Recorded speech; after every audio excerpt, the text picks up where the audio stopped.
Good evening, everyone. It's 5:32, and we are here for the board training. My name's Pam Jordan, and I thought I would say hi to everyone and welcome them all. We are trying out recording the meeting. It's also being streamed on our YouTube channel. This is the first time, and so far it looks successful. So I just wanted to say hi to everyone and turn it over to Superintendent Owens and Vice Chair Fuller. Great, thanks Pam for getting all the technology set up, and I will defer to Vice Chair Fuller. Good evening, everyone. Happy New Year and welcome back. I'm very excited to kick off this special meeting. It's going to be a OSBA training put on by Vince Adams, and I will go ahead and pass it off to Vince. Thank you guys so much for being here. Thank you, Vice Chair Fuller, Superintendent Owens, and the Centennial Board. Thank you so much for having me. I want to make this bigger so I can see you all. It's exciting. I just came off the road, and with Omicron, we're back doing things virtually. So I have to tell you, when I first, in a previous life, I worked for Oregon State University. I worked for the Extension Service. And but I started with OSBA on April 1st, 2020. Now we all know we're coming up on our 2-year anniversary. And I have to tell you, when I interviewed for this job, they offered me this beautiful office. You wouldn't believe this office. It's in Salem, looks over the Salem skyline. And I was just so excited. And they promised me, if we hire you, you're going to get this office. And I haven't worked a day in that office. So I've been working virtually. So I'm feeling very comfortable, in the virtual format. And I'm just delighted to be with you tonight. The first thing I need to do is make sure I have screen sharing. So can I get screen sharing turned on for that's host or co-host, because I have a slide deck. So a little bit more about me. I'm not a native Oregonian. I was transplanted way back in 1979. I moved to a little town called Winchester Bay, Oregon, Reedsports, coastal Douglas County. Grew up there. I've been here long enough. I feel like a native, but anyway, grew up there, a little timber town. Grew up in the 80s. I'm starting to feel a little old, but had a whole blue collar life, and then went back to school. Thought I wanted to be an ecologist, but ended up studying public policy. And that's how I ended up in the Extension Service. Now, I did social demography for Extension. So normally when we think of Extension, we think of 4-H or Ag Extension or things like that. But I helped with program planning, and I worked with local governments, typically cities and counties, on doing strategic planning. But in 2013, I got elected to the Corvallis School Board, where I live. That's where I'm coming to you from, is my palatial home office here in Corvallis. And I got the school board bug.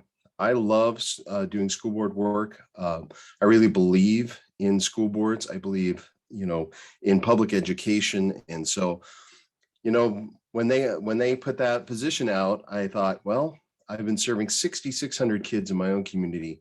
Now I get to serve 580,000 kids all over Oregon. So that's why I'm coming to here and, be with you here tonight. So let's turn on the screen sharing. Let's make sure that technology works here. So you should be seeing an aerial view of, the Centennial School District. Am I sending that out? Okay, great. Next step is I need to reconfigure all the thumbnails so I can see you. Now you are seeing my slide deck. I have a whole bunch of slides to go through, but there's not one slide in this deck that is more important than your questions. Okay, so your questions of me, your questions of each other, and the discussion that we'll have tonight is by far more important than any content that I have canned up to bring to you. So like I said, I'm an extension, alum now. And so my approach to teaching, this is a workshop. Please, at any point, ask questions, stop. There's no scripted format to this. We're just going to walk through these slides, and if comments or questions arise, bring them up as we go along. And if it's something that's kind of tangential or I'm going to cover later on, we might talk about that, but feel free to interrupt. This is a conversation. All right, let's get going. Okay, so this is our agenda for tonight. So the first thing that I'm going to talk about is this growing body of research around school boards and how they impact student outcomes. And then we're going to do this governance theory stuff. I studied public policy when I got my advanced degree, so I love governance theory. So it's my favorite part of the slide deck. And then we'll talk, we'll take that out for a spin. I'm going to ask you questions on, I'm going to put a scenario up and you guys get to decide whether it's board work or not. And we'll have discussions around that. And then we'll talk a little bit about individual board member responsibilities, stuff in policy, and then a little touch on effective meetings. And if we have any other topics, and this is your time, if there's anything that you would like me to specifically touch on, we can weave that in. Is there anything that's coming up right now that anybody would like me to touch on in our time tonight? So Vince, I was hoping to weigh in. This is James Owens. I was wondering a couple of things. Number one, there are a couple of board members who are not here at the moment. And I thought we should just kind of recognize that piece. And then also, I just didn't know if just a round of introductions was part of the slides. I don't want to speak too soon if that's coming up, but I just wanted to point that piece out. Yeah, definitely. Well, yeah, we're going to take a go around the horn, as they call it, and have everybody introduce themselves and do a little bit of reflection here. Great, thanks. So any topics that we want to touch on, anything specific that's coming to mind? And it's okay if there's nothing, that's fine. Okay, hearing none, we'll go ahead and keep going. So here's that piece. So let's go around the horn, and this is for board members, but also, for James, for you as well, and any staff members that are here. What's exciting you about school board work, and what are you struggling with right now? And I mean, when I say school board work, maybe it's education. So who would like to go first?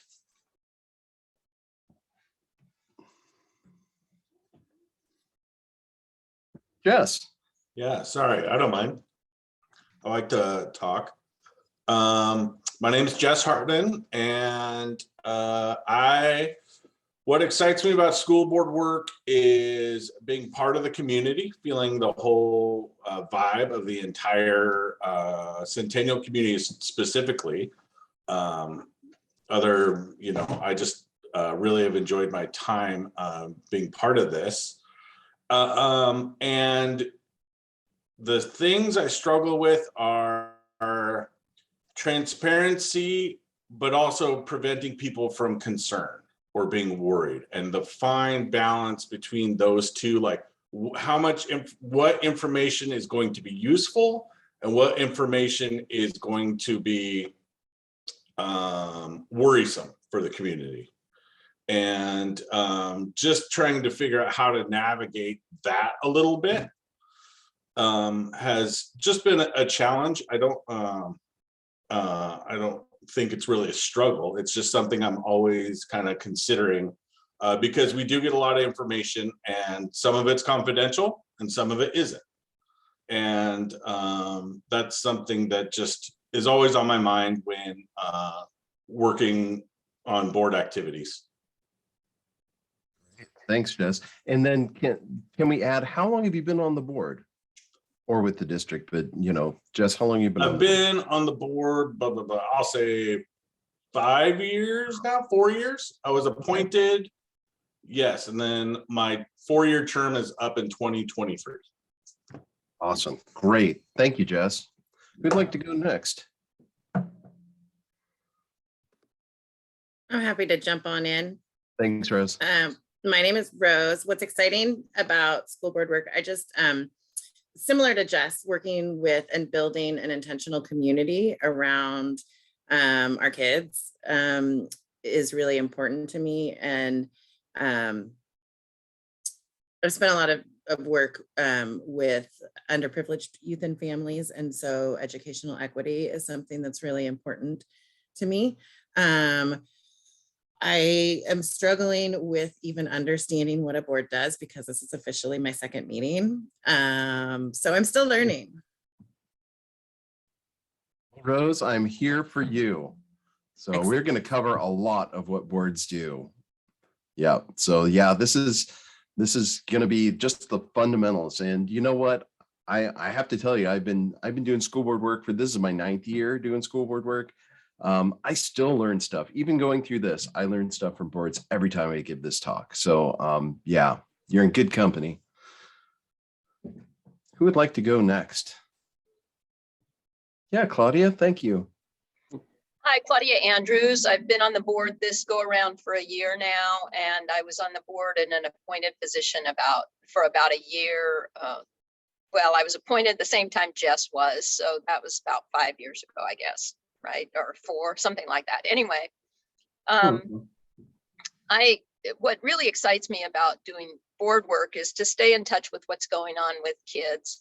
I think kids are our future, and I really want to make sure that the Centennial kids have the best opportunity to succeed from the school district that they possibly can have. And what do I struggle with? Staying focused and trying to figure out as a leader how to help the board or maybe the administration or whatever stay focused on what's the top priority. There's so much, especially during the pandemic, that it's like we're, just chasing all kinds of different topics and maybe not making the kind of progress on the types of things that are of critical importance at this time. So that's it. Thanks, Claudia. You just hit on the second most frequent question I get. The first one I get a lot of the time is how do I handle disrupted meetings? And then the second one is how do I help my board stay focused on kids? So it's really, really hard right now. Great insight. David Lynn, I saw you unmute. Yeah, and apologies. I'm using a computer. The video is not working, so sorry about that, everybody. But yeah, I mean, I'm a lifelong student. I love learning all kinds of new stuff, and I love connecting. I love being on the neighborhood association and being able to kind of tell them and keep people up to speed about what the school district is doing, and people coming up with ideas about how we can kind of get more involved with the community. And then that also leads into, I think, what a lot of other people are saying is just this learning curve of not knowing, like, in general what's going on, but kind of like, where do I ask specifics? Where do I like push like for more information without feeling like I'm overburdening the administration with like too many questions where I could have found the information somewhere else.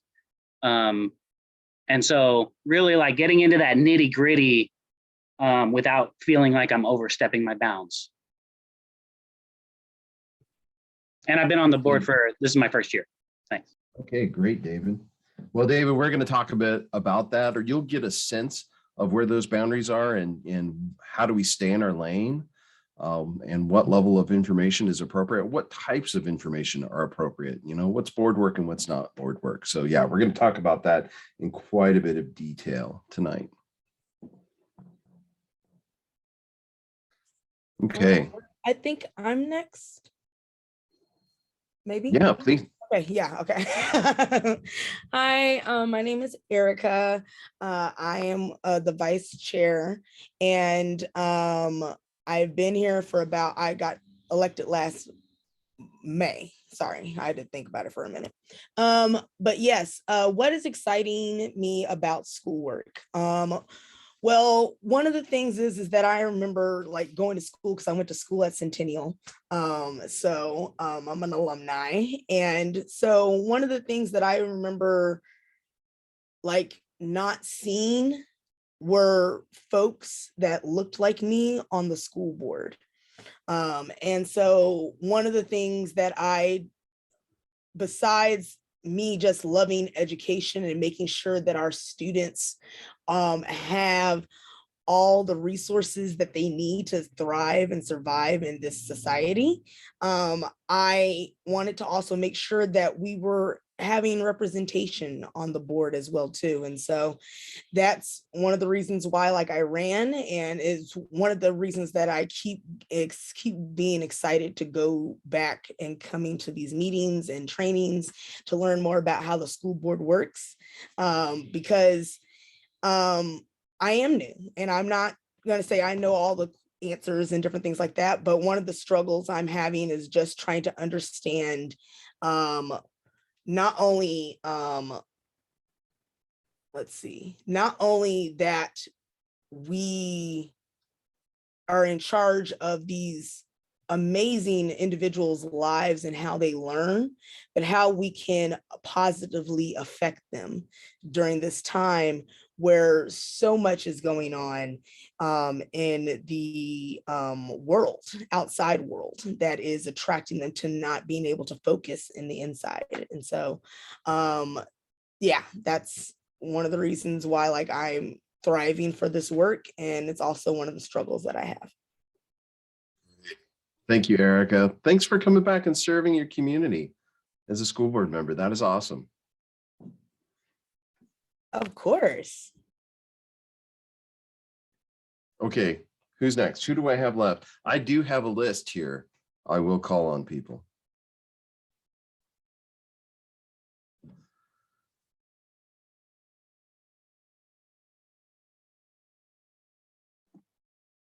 I think the school board, all the school board members have gone. So these are all school board members. Okay, then I'm looking to the superintendent. What's getting you up in the morning? What's exciting and what's tough? Yeah, so James Owens, superintendent. I'm here with Kitty. She's joining us here tonight as well. And I'll start with what's exciting about school board work from my perspective is, like Vice Chair Fuller, I'm a alumni of Centennial High School. I went through the district, and it's a privilege to be able to come back to where I was a student. This is my 10th year as an employee in the district, first year as superintendent. And I appreciate the format of the school board in terms of the idea and the concept of having community residents provide oversight and governance of what's happening. Like I find that format to be really valuable, and to work with a group of folks who have students at the heart of what they're doing, are volunteering their time and energy to really focus on that. And I think can really make some movement in the district in a way that employees of the district at any level of the organization maybe can't do from that perspective. And so, every week I come up with a list of things that I'm excited to talk with Chair Curry about or bring to the school board. And it's things that we've been working on administratively or as a district, but we get to take to the school board and say, what's your perspective? We really want this body's input on this, because I have a strong belief that given the information and given the structure and process, the best decisions will be made. And I think the governing body of the board and the structure really helps us to get to those best decisions. And that's why I like the promise of what a school board, and in particular this school board, can do. And then as far as the second part, as far as, I wouldn't say struggling with, but a challenge that I have in terms of how to approach my engagement with the school board is, I think it's another perspective on a lot of the comments that have already been shared in terms of what is the proper amount of information at the proper time to share with the board, so that I'm making sure that the board is informed about the important topics that they have input and relevance on, so that they have insight in terms of how the district is operating, without providing, a deluge of information, because I really want to make sure that what it is that I want to get across gets reviewed and is received and given proper consideration. And if I provide too much, then it's just too much. And if I don't provide enough, then people aren't in the loop. And then how do I differentiate that for folks that are more established on the board or have more experience with board work? And so how do I kind of strike that balance across the board to make sure I'm providing important and relevant information, if that makes sense? Yeah, and that's always a challenge, especially for an administrator, because you're juggling so much, and increasingly so.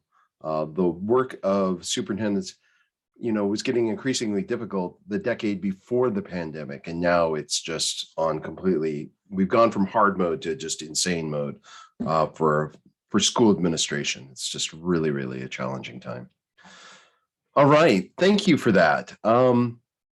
So the purpose of this is twofold. One, boards often don't take the time to stop and talk like this, talk about, what's going well, why am I excited to be here, and talk about our values, what we like, and, what's kind of tough going on. And usually, we gavel in and we get to business, and we don't take the time to have conversations like this. So that was one of the reasons, is to share this practice of, just check in with each other, and get to know each other as people that are stepping up to serve your community. The other is, it's a diagnostic tool for me, as I'm listening to what you're saying.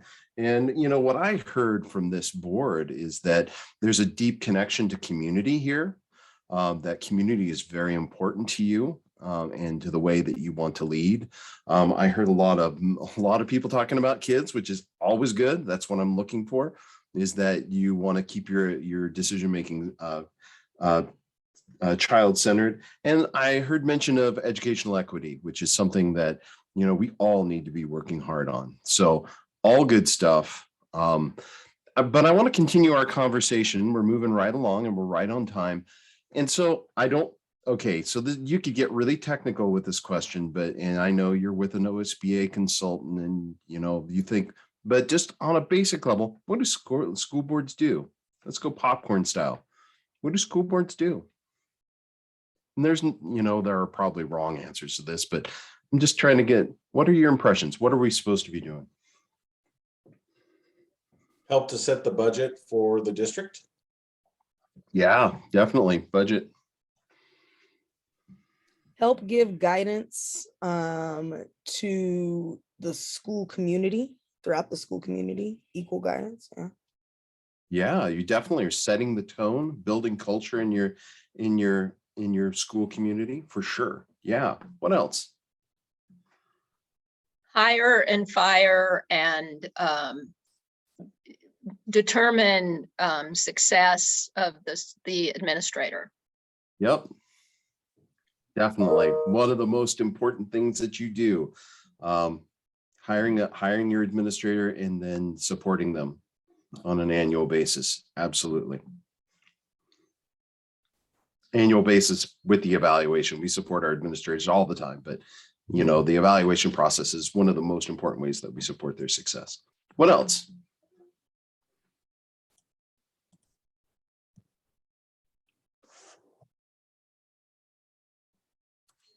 Be a conduit to the community of happenings throughout the district.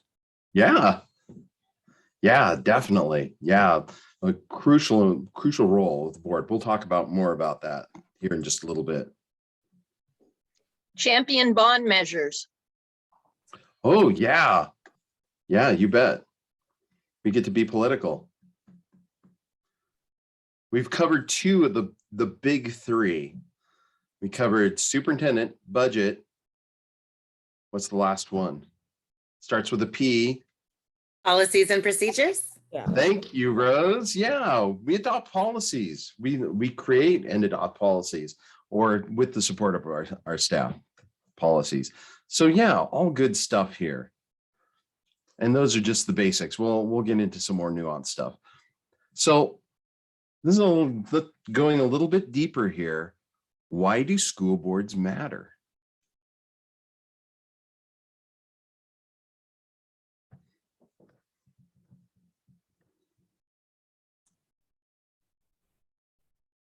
Maybe, I mean, you all chose to be in this position, so I know that you believe that school boards matter. I believe is because, why do we matter is because we are community members who are in kind of independent from the district that help to oversee the district. It's kind of like that branch of the school system. Yeah, absolutely. Yeah. Yeah, we connect the district, which is a public entity and public institution, to the community that it serves. Absolutely. And it sort of kind of goes off of like what I said before. It helps give guidance to both not only the school community, but also the community as a whole on what we and how we want to intentionally invest in what we need to invest in terms of that. So like bonds and different things like that, if that makes sense. I hope that makes sense. Yeah. You guys just passed a bond, or are you looking to pass a bond? You just did one, or you're going to do one? Just did one. Okay. Yeah, we passed one, was it 2 years ago now? Year and a half? Right during the pandemic, 2020. Wow. Congratulations. Yeah. So I sit on the Corvallis board. We just passed 50% spent on our bond, which is a big milestone. It means that we've got most of our stuff, and you guys will get all see. How have you guys started spending money yet? This is totally nerdy, and I shouldn't do this. I'm wasting. Yeah, you bond committee and everything. Nice. Good. Bond work is really, really exciting. It's always fun to build or improve your schools. It's just good stuff. Okay. We got to keep moving. I'm wasting time talking about just doing shop talk here. So how about this one? What is the board's relationship with children?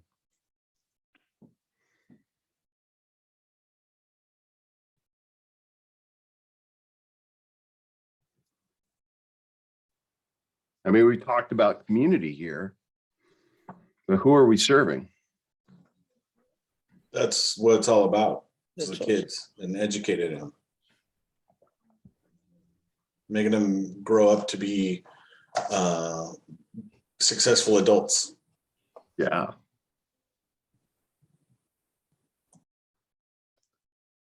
Any other thoughts here? We're like role models almost. I mean, I think that's another reason why I like Iran as well too, because they look up to us in very many ways with the stuff that we have to do, especially when it comes to making sure that they get the resources that they need to survive. Like, and that's the reason why like I try, and I'll be trying to go this year, even though I have a bum knee right now, but to go and help the families to volunteer at the like our little, I call it our food bus, because that's exactly what it is. And so our relationship with our children should always be positive, and it should always be for the kids as well too. And we should always be making sure that we have access to ask them what they need, because they are the stakeholders. We are serving them, so we need their input as well too. Yeah, just to take that even a step further, I think that what you said earlier, Vince, about being child focused or child first, I can't remember how you said it, is really important. That no matter what we're talking about or how off track we get, like our job is to kind of bring it back to the impact on the youth in the community. Rose, you just hit on one of the lessons that I was probably had been doing this for about 5 years, and I just kind of popped into my head is, whenever you get lost or you're not sure how to vote on a particular thing, go back and ask yourself, what's right for kids in any given situation? And frankly, this transcends school board work. I would love it if members of Congress would ask themselves this question. What's right for kids in this situation? And what it'll do is it'll bring your attention to what's really important, which is our kiddos. So thank you for the discussion. I got to keep moving because we've got lots of good content. So I don't expect you to digest this slide, but the last question was to highlight or to get you to start to think about the connection between you and the kids in your district, the kids in your community. So there's a growing body, there's been a long body of research connecting school boards to outcomes of kids. Now, back in the 70s and beyond, going back, there was this argument that local school boards were not a good thing, that, they have turnover, they tend to be unruly, cause discontinuity in school districts. And that tends to be bad for kids. And there has been, historically some, drive to do away with locally elected school boards and subsume them into larger entities. The standout example is the city of New York. The New York school district is part of the municipal government, and that board members are appointed. They're not elected. But since the early 2000s, there's been a growing body of research connecting school boards to positive outcomes for kids. And so this really started back in 1998, late 90s, early 2000s by Mary Delagardelle, who was a researcher. And if you've been doing this at all for a little bit of time, you've probably heard about the Lighthouse studies. And what that was a nationally normed project where they provided an intervention on school boards, a training, just like we're doing right now. And then they tracked if the boards actually changed what they did, changed their behavior and procedures, and did that have an impact on student achievement? And indeed, it did. Had a positive impact. This was groundbreaking. This was a really big deal back then. And they rinsed and repeated. They expanded the project, did a Lighthouse 2. And since then, there has been a growing body of research around what are the best practices or the virtuous practices of school boards, and what are those that are not helpful for kids. And it's really all centered around the outcomes for students.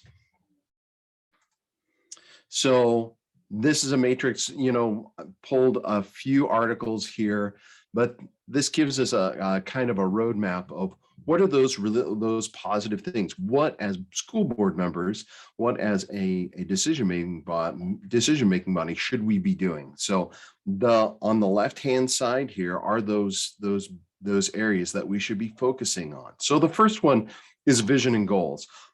Our primary job is to set a vision for what is possible, or what is the expectation, what is education going to look like in the Centennial School District. So we're going to set that vision as decision makers, as representatives of our community, and setting that expectation for high outcomes for kids. Next one is climate and resources. And this is kind of twofold. Part of this is about building culture, building that expectation, but also about, creating those conditions for success, reallocating resources, making sure that the district has what it needs and that the right resources are in the right place. Creating alignment, vertical alignment in the district. The next is data and monitoring. No Child Left Behind by itself was probably not the best policy, school education policy out there, but it did force us to look at data in a different way. And so now it has become just an expectation that school boards be data savvy. And so it's crucially important that we hold the system accountable using data and other modes, but we definitely need to be data savvy and be tracking the outcomes of our kids. Next one is cohesive teaming. And this is kind of a snazzy way of saying learning together as a team. And this is not just, further research has shown that it's not just the school board doing this work, but it's the school board and the superintendent together as a leadership team learning together. Next one is that one that Jess Kemp talked about a few times, is stakeholder and community engagement. The reality is that in the United States, we do not resource education adequately to provide for all the needs of children. And so we have to do this work in collaboration with our community stakeholders. And this board plays a crucial role in bringing those stakeholders and fostering those relationships. You just passed a bond. You know how crucially important it is to have the school board out and representing the needs of the district to the community, so that the community knows that that's an appropriate investment, because that's what a bond is, an investment in schools. And the last one is policy and accountability. It's really that, I think it was Jess again talking about that governance role of the board, where we're establishing policies and setting that expectation of how the district is going to be operated, and then holding the system accountable. So these are the things that we need to be doing. And I think I have a summary slide here. So yeah, setting that long-term vision. And you have one of these. We're going to talk about your vision and goals here in just a little bit. Climate and resources, setting the tone for the district. Data and monitoring as you go along. Cohesive teaming, so continuous improvement, not just for the district, but for the leadership team as well. Stakeholder and community engagement, bringing those partners in. And then, of course, the nuts and bolts work of policy and accountability. So, but this is the positive side. So this is how school boards can positively impact student outcomes. You can also negatively affect your kids. So, and this is just a couple studies that have a nice list of the types of behaviors that we don't want to see in school boards. So if our meetings are less orderly, we are not going to be as effective as a school board. Yeah, I mean, I think it's true of any organization. The less orderly you are, the less you're probably going to get done. Less time spent on student achievement. They literally, when they're measuring this, they have grad students sit with stopwatches and watch recordings of school board meetings, and they, add up the minutes that the board spends talking about children. And it's kind of commonsensical that if you spend more time talking about the needs of children, you're probably going to have better student outcomes. So try to spend more time talking about kids. Some behavioral stuff here, lack of respectful and attentive engagement. Members come with their own agendas, less effective working relationships. So we have to be able to work together to get work done. Let's focus on policy items. On the other side, we have only vaguely aware of school improvement initiatives. So, at OSBA, we like this term called informed oversight. You'll see it in a couple of slides, where we can't just be paying attention to the outcomes. We can't just look at the data. We have to understand how programs are being delivered. And we get that information from our superintendent and from from our educators, when they come to the boardroom and explain how things are going to be done. So we have to have some sense of how the district is operating. So it's not enough just to look at the data. So we have to have some understanding of how, schools are going to be improved. Refer to external pressures as the main reason for lack of student success. And there's a couple other here where we start making excuses for student outcomes, low student achievement. The reality is that low student achievement is an adult problem. It's not a child problem. I'll say it again. Low student achievement is an adult problem, not a child problem. So, and we love making excuses. Oh, it's the parents. If the parents would only engage, then we'd have successful kids. Or it's the teachers union. Oh, they didn't want more money, or we'd be able to spend it on other things that would make all the difference. And I could keep going on with these excuses. The reality is that the buck stops with us on the school board. We're responsible. And so if we're not getting the outcomes that we expect, then we need to continue to have a conversation on why that's not happening. Let's see. Anecdotes and personal experiences to drive decisions instead of data. All our work should be evidence-based. That doesn't mean that we don't listen to the lived experience of our students and families. We absolutely have to. But we don't rely solely on anecdotes. We got to look at the data and ask hard questions. Teachers make their own decisions about PD. Yeah, again, making excuses for problems. Okay, so you can see what these patterns of behavior are. So we have to take responsibility for outcomes, and we have to work hard together as a team to make progress. So just wrapping this up, poor relationships, spending less time on students. I love that one because it's just simple. Anecdotes and agendas, we don't want to do that. We don't want to micromanage our team, our professionals. They are the professionals. We need to rely on them to do that. And then external blaming. We assume responsibility. Okay. So I always come back to this. I learned school board work from Lighthouse, from the work of Mary Del Gardell, Della Gardell and Tom Alsbury. And so I really appreciate the 5 roles of the board because it's something that I can keep tucked in my head. And so this is really seminal work in what are those virtuous things that we need to be doing and how do we stay in our lane? So the 5 roles of the board. The first one is what you're doing right now. The board is meeting with its administrator and learning how to improve your work. So learning as a leadership team, looking at seeing the board and superintendent as a professional learning community, which is a term we borrow from the teaching profession. Our teachers meet in professional learning communities and learn collaboratively together because, it's kind of commonsensical. When we're learning together, we do better. Next one is setting clear expectations. It's absolutely essential that the superintendent and the leadership team have one boss, and that's the board, not 7 bosses. So we need to speak with a one board voice. So if you're on a board for any amount of time, sometime you're going to be in the minority. And nevertheless, we have to respect and acknowledge the decision of the board as a decision-making body and uphold those decisions, even if we don't agree with them. And that can be really hard because we want to set that very clear expectation of what we want the superintendent and the staff to do.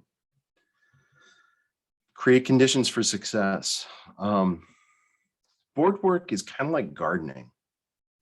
So, when we put in a garden, we take out all the grass and we till up the soil and we add amendments and, then we plant our seeds and we water it and we tend that garden and hopefully we get, a harvest at the end of the season. And board work is kind of the same thing, is that you have to look ahead. What are the things, what are the reallocations that I have to do? What are the things that I have to change or that we as a board need to change so that we can achieve what we want around student success? So, and you have to take time.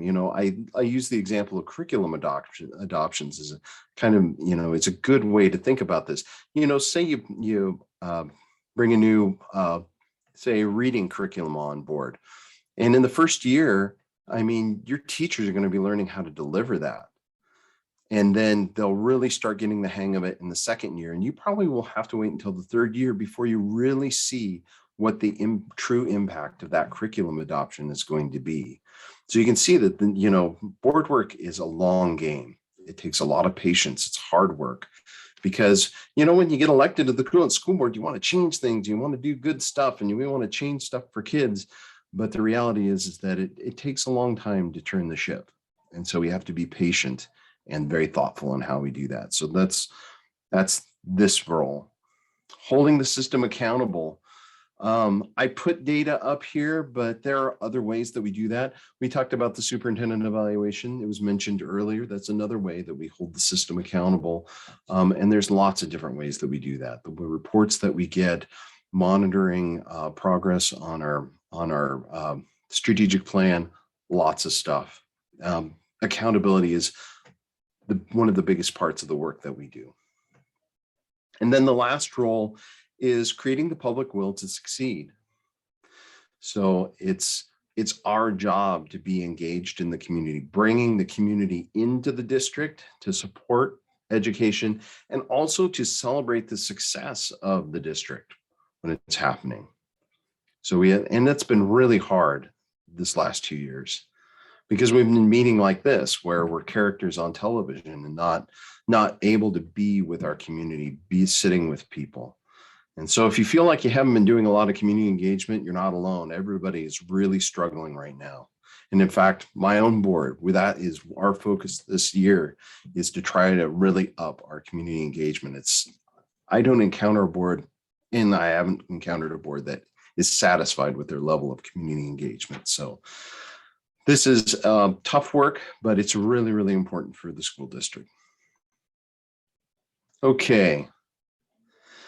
So this year at OSBA, we've started working closely with Dr. Tom Alsbury, who, has coined this idea of balanced governance. And he has, 12 standards of board behavior where, and it's set up as polls where, the one side is really bad and one side is good. And we kind of want to be there are bad on either end. And you can see here, so informed oversight is a good one. On one end, we have disengaged or a rubber stamp board, a board that's not, they're just whatever the superintendent says, oh, we'll do that. We don't really understand what's going on. But, if the superintendent says it's okay, all right. Well, that's not good for kids. That's not going to get improved student outcomes. Neither will micromanaging on the other side, getting into operational issues and things like that. We want to be somewhere in between in that informed oversight area where we have some understanding of how systems are being delivered in schools, but we're leaving that work of implementation to the superintendent. Strategic goal monitoring, ends only role. So we're only focused on the ends, not process. But we can't, our job isn't process. The board doesn't have any role in implementing process or operations. Then we leave that to the superintendent. So we want to be somewhere in between. We want to monitor what the superintendent and staff are doing, but we're leaving it to the professionals to do the work. And then it goes on here, management inquiry versus outcome only inquiry. And the reality is that we want to be somewhere in the middle. We want to be focused on outcomes, but we also need to have understanding of how systems are being managed. So you can see this idea of that we want to be balancing our roles here. So the last piece here is this really, this comes from Mary Delagardelle and Tom Alsbury, and this is coming back to the 5 roles of the board. And this is a tool, a document that I can send to you if it's something that you want to use, but it's something that I really appreciate. And whenever we're engaging with a topic, we can use the focus framework here as a way to ensure that the board is staying in lane. And so pick a thorny issue. Any thorny issue, maybe it's masks. Goodness knows, we've heard a lot about mask mandates lately. So in here, you could say area being discussed, mask mandate compliance. And so the first column, learning together as a board team, the board is going to have questions about that. What's the regulatory environment? Do masks really work? What does the science say? and there's probably a whole host of other things that we would want to know about that. What are the best types of material? Are we going to provide them? Lots and lots of stuff. Setting clear expectations. So what are our greatest hopes for the district in this area? What does the board want the district to do in this case around masks? Create the conditions for success. If you're going to provide masks, then you need to allocate resources or ensure that resources are allocated to that. And any number of other things here. Maybe educating parents could be in here. There's any number of things, although that would probably be in public will. Hold the system accountable. You're going to have to monitor things. Are we implementing the program with fidelity? How do we know? Is the program successful? How do we know that? So those are the questions that'll come up in there. And then building that public will to succeed. It's like, how are we going to communicate with our parents? How are we going to communicate with constituents? So, and you can pick any issue, that could be difficult. Maybe your bond, you could plug your bond into this.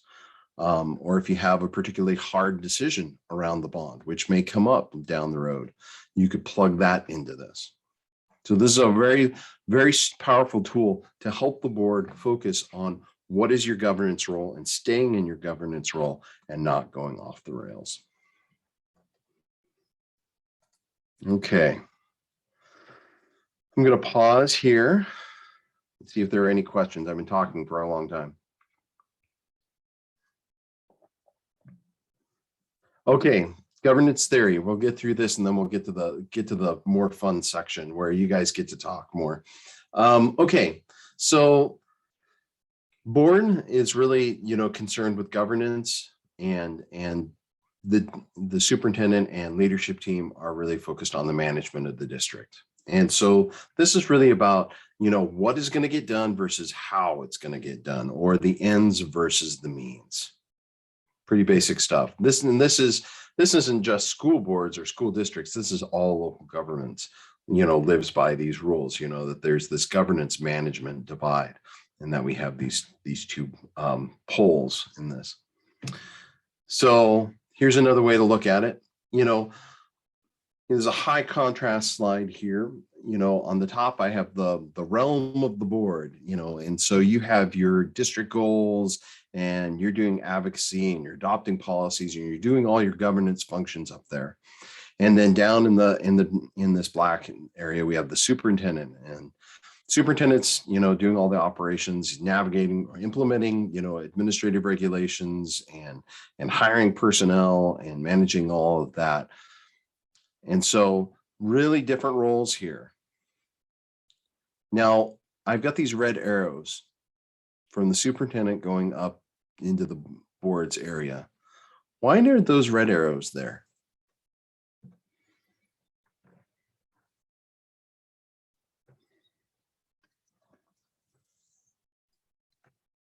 Because usually the board has to give some sort of type of guidance before the superintendent can take action in the operations and regulations and personnel. Is that sort of what, or the opposite? Yeah, kind of in a way. You're setting your expectations through policy. So, yeah. But this is kind of from the superintendent going the board. See, the superintendent can step into the realm of the board. Notice that we're having a school board meeting, superintendent's in the room.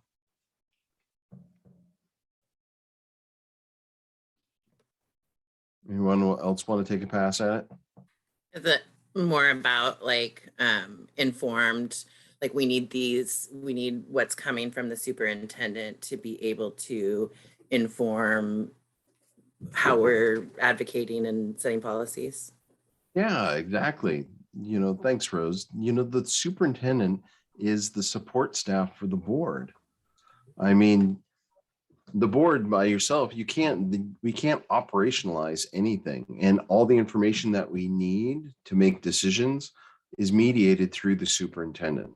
And so that's why those arrows are there, is because, school board meetings happen, but there will always, the superintendent or his designee will be there to support the board in your governance processes, because he's the one that's going to provide you with the information that you need to take up when you have to do a vote on a particular decision.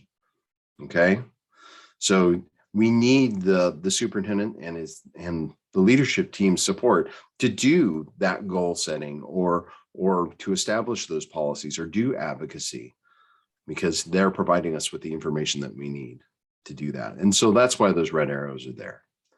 But we're still doing our goals and advocacy and all the other governance functions, and superintendent's doing those operational things. Now, this is a high contrast slide intentionally because there's a pretty stark divide here. We don't get to cross over into the superintendent's realm. He can support us in the work that we're doing, but we don't micromanage the superintendent. And when things get contentious, or that there's an emergency. Last year we had wildfires, so when you have emergencies, things can get a little confusing and boundaries aren't always apparent. And so that's why trainings like this are so important, to remind us of what our roles are, and so that we can respect our respect in that relationship between the board and the superintendent. Okay. Another way to think about this is, I want you to think of your district as a ship, a cruise ship in this case. Now, your superintendent is the captain of the cruise ship. He's in charge of navigation. He's in charge of engineering, so the props turn and the ship can go through the water.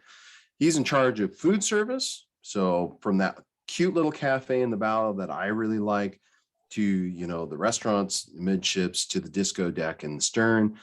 All the staterooms have to be squeaky clean. You get the idea. He's in charge of all the operations of the vessel. Okay, that's the management side. The next is governance.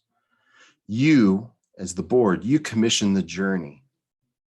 You're telling the captain, I want you to take us to the island of student success paradise.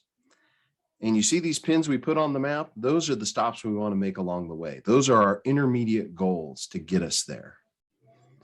So this is another way to think about that distinction between the management role and the governance role. You get to choose where you're going to go, and your superintendent will take you there.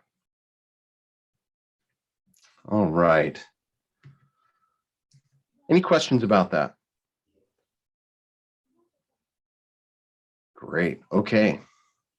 So let's talk about goals. We often get questions about goals, and there's all these goals that we have. We've got district goals, and then we've got superintendent goals, and we've got board goals, and our board goals, district goals, and how does that work with the superintendent goals? It's confusing stuff. So this next set of slides is to kind of tease these things apart and give us some language to navigate this, and with all these different types of goals that we have. So the first one I want to talk about, and these are the most important ones. These are your district goals. And so this is a graphic that I created. I'm sorry, I'm not a great graphic designer. I'm going to show you your own goals here in just a little bit. And you got a great designer, do yours. But I visualized it this way, as this, kind of Corinthian, structure. But anyway, at the top, we have a vision, and we're really focused on the why we want to do it, why we're doing this, what we're going to do, and then how we're going to get there. And so the board is really concerned with everything from goals up. You set that long-term vision for education in your district. You're going to establish the mission for your district. You're going to, in collaboration with your superintendent and staff, you're going to establish the values for your organization. What is core? What are those values that, if compromised, would prohibit you from fulfilling the mission of the district? And then what are those goals? What are those big, hairy, audacious goals that you're going to do to get there, to fulfill that vision? And then everything below that, strategies, actions, and measures, all of that, that's all the strategic plan, and that's all the work of the superintendent. That's all operational stuff. Now, he may report stuff to you, but that's stuff that he is going to have to develop. He and his leadership team are going to do that. So everything, everything aligns to the vision. So where that destination that you have set for the cruise ship to go to. And this is really critically important stuff because it allows you to be more efficient. It gives you shared language. It gives you shared expectations and shared metrics to aim at. It allows you to have vertical alignment in the organization, all the way from the boardroom to the classroom. And if you can pull this off, it's really, really great. When you can have a teacher walk into the boardroom and speak in the same language that both the board and the superintendent. It's really nice to have. Oh, I drew a nice arrow. Yeah, district goals. So the goals go there. I don't know why I put that arrow in there.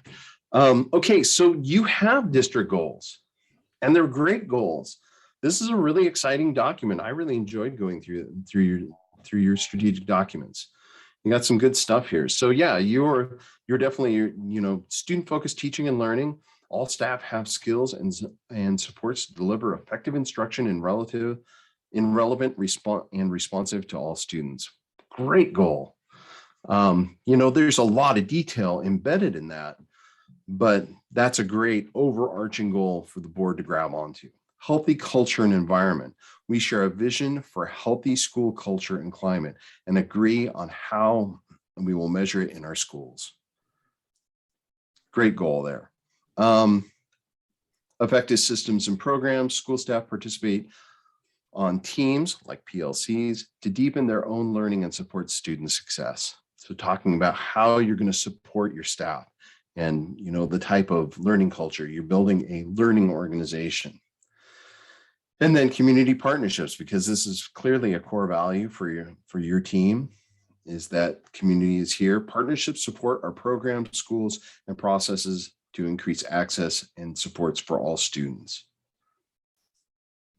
So the first question that I would ask, does this stem from your vision? And indeed, it does. So right in the bottom of the document, in this case, I had to fit it on a slide, I brought it up. But indeed, and I just coded it with the colors. So, let's start with student-focused teaching and learning, because that is our core mission. That's what we're doing, is teaching kids. And indeed, you're going to provide rigorous, culturally relevant, evidence-based practices to cultivate academic excellence. Great. So you've pulled the goal right out of your vision. Here, we share a vision for, this is the one that really focusing on culture, climate, and how to measure it.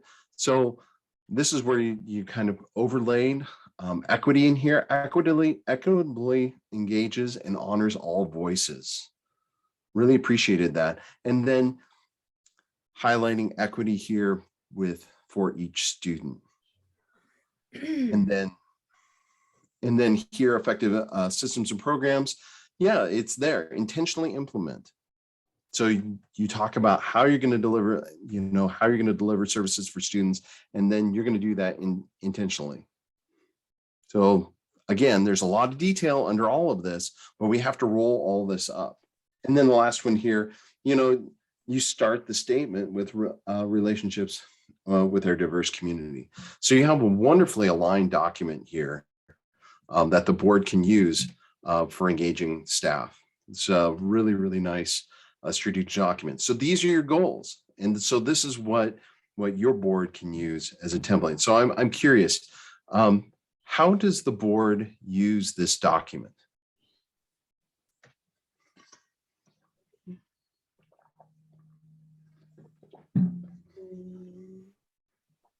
Can I introduce myself to you and maybe answer the question for you? Hi, Pam. Hi, I apologize. I'm teaching at Mount Hood Community College this term, and this was orientation night for me, for my class. And so that's why I showed up a little late. So apologies for that. In terms of the vision and goal setting, I've been on the board for 10 years. This is like the cornerstone. You measure everything against this. Our budget is measured against this. The student services side of our house is measured against this. I think we bring it up and look it through this lens on a constant basis. So for you to have, brought it forward and reminding us of its importance, for those of us who've been here a while, we really know how important it is. And for those of us who are very new to the board, they're going to feel that same level of importance because they're going to see it mirrored in almost everything we do. And we certainly see it mirrored in every way that our superintendent, Mr. Owens, communicates with us as well. And our previous superintendent have been very clear about, okay, this is where that fits. This is why it's important. This is what we're doing and why we're doing it as it relates to this. I think one of the new things that we're going to be 2023, oh my gosh, that's in fact next year, right? So we've been operating under these goals. They've been served us well. But a big challenge that I think we're going to be seeing as a board is reviewing this and saying how much of this is continued to be relevant and necessary, or what other things might we want to elevate? Do we need to steer you? I came in with the ship. That was on the screen. So will we need to steer the ship just slightly differently based on what? Are we relating it to the pandemic response? Are we relating it not to that? But trying to keep our focus straight ahead, even knowing that pandemic has influenced us. So there's a lot of things that I think this board will have as a discussion. And as we go through the process of setting or recommitting, that's for this board to decide. I have no idea where we will be going, but we will be having that discussion and we will be reviewing and making sure that it's relevant for the next period of time, whatever after 2023 comes. So welcome to it, James, because it's going to be on your plate to lead us through it. And same thing with our whole executive team that we've been working with. They're good at this, so I feel real confident in them and their application of it. So that's all. Pam, I couldn't have said it better myself. No, that's it. You just laid that all out. And you know what? We set these, it's fairly common for, these vision mission documents and strategic plans to stand for on a 5-year basis, typically 3 to 5 years. But they're living documents and we always have to come back to them and recalibrate. And I'm working with districts doing strategic planning right now and looking at their previous documents and in the having gone through 2 years of pandemic, it has completely changed our context. And so, yeah, there are some districts that are changing their planning documents quite a bit. So, and you will, and that's okay. And it's important. Another thing that I'll share with you, since we're talking about strategic documents, is that from my vantage point, because I get to work with multiple districts, if you look at these, they look pretty similar. And that kind of makes sense because we're working with school districts, and school districts have a narrow focus in what we do. We're educating children. You contrast that with your city or county governments where they have multiple departments doing different things. You got a road department, public health, and they have a lot more functions. So there's a lot more diversity in what their strategic plans look like. In education, they look the same, but that's okay, because I would submit to you that the process of developing the document is possibly more important than the document itself. We know what we want to get done. I mean, and I work with districts that don't, their goals are, this is it. Their strategic plan would be a 1-pager and that's it. Because we know what we want to get done. You can add as much detail as you want, but it's the process of coming together and co-creating that and building those common expectations and common language and metrics that we're going to use to track our progress. That's where the magic happens. Okay, I'm looking, and we've been at this for a little over an hour. Do we want to take a break at 1.5 hours, or how's everybody doing?